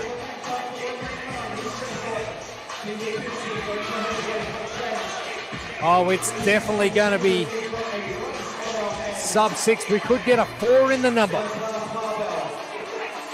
Now, just thinking that level lower than the Torian Pro. There's a number of athletes on that border trying to get into the Torian Pro, and this competition is going to provide that vehicle to get them there. 3 reps now for Gonzalo.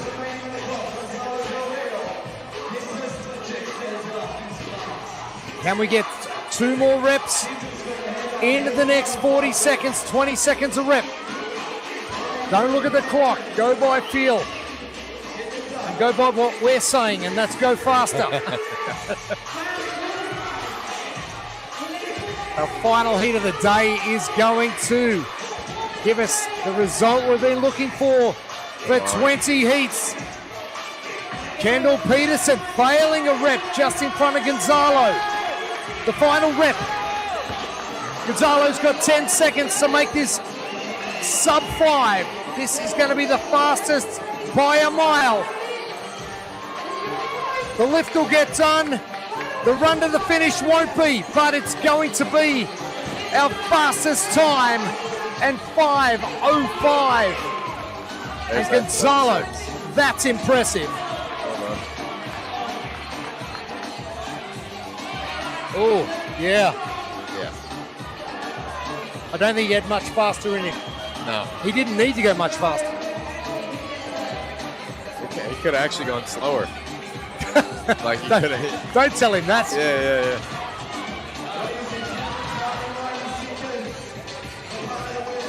Elliot Grace riding the line, as is Kendall Peterson. Mabagos edging closer. Still got so much time. Oh, Gonzalo, his recovery is just going to start quicker. Mabagos about to get into his final rep. Here he comes. The jerk is good. Bruce Mabagos will be our second finished at 6:08.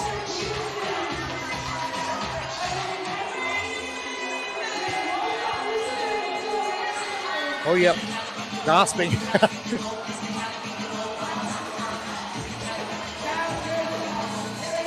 Kendall has only got one rep remaining in lane number 8. 2 for James McGowan in lane 1. Ben Atkins gets over in lane 2.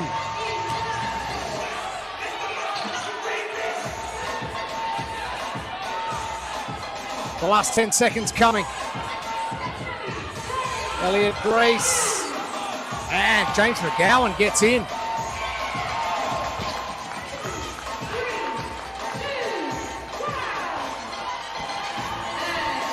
And Lewis Young, successful rep after the bell. Kendall Peterson just failing, couple of cleans. Made some tough going. Gonzalo Del Rio, 5:05. That'll do. Great performance. Kendall Peterson. It was on from the get-go.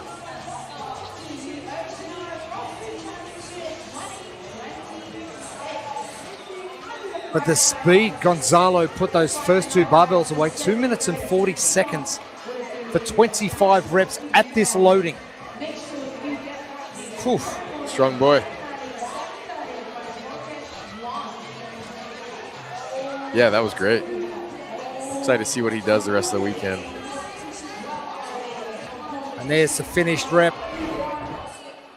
And the quickest overall by any of our heats, Gonzalo Del Rio. And that is going to wrap things up for our first day of competition at the Oceania Championships 2026. Few words of thought from what you've seen from event 1. Yeah, I mean, there's a lot of strong athletes down here. And I think I'd say for some of the heats, we can work on some pacing. For others, they did a great job, but I thought it was a great start just for the start of the weekend. A simple workout, classic. There he is. There's the guy that just set the time to beat. Nice to meet you, man. Gonzalo, the man. He's got a big weekend ahead of him. So hasn't he, what? And yeah, great start to competition and the first 7 minutes in the books. And we've got plenty more tomorrow, including Project 1 kicking off as part of the World Fitness Project. And we're going to be back here for Saturday, kicking off at 7:30 in the morning for our first heat. It is going to be our community division for Project 1. And then we'll move straight into our adaptive divisions and progress. It's going to be a very long day because it doesn't finish down the bottom for our elite men. We've got a second page coming up. That's right. We're going all the way through till 8 p.m. tomorrow night. And there it is there, the second page. Our elite men and our elite women will round things off. And believe it or not, we are going to unleash Mr. Khan Porter with yourself. Yeah, me and Khan are going to be on the desk for the afternoon session. So stay tuned. from midday onwards. We don't know exactly what's going to happen, but it's going to be exciting. It'll be, yeah, we don't either. Here's the deal, me and Con aren't really in this as a profession, so it should be fun. We'll have fun with it. Oh, We'll keep it PG for all of the listeners. Okay, please do. I'll make sure to tap Con into that. So and we'll get back to our regular programming on Sunday, and I'll try and put the machine back together a little bit if I have to, but I don't think we'll have to. So a big 3 days of competition coming up for the Oceania Championship for 2026 will be live back here at RACV Royal Pines on the Gold Coast, 7:30 tomorrow morning. Make sure you have a great night, and we'll see you then.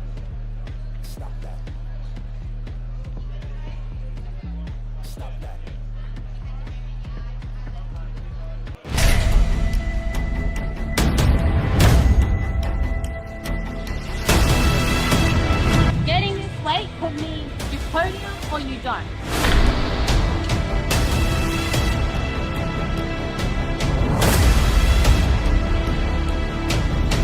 I cannot help an athlete if they work in a realm of safety.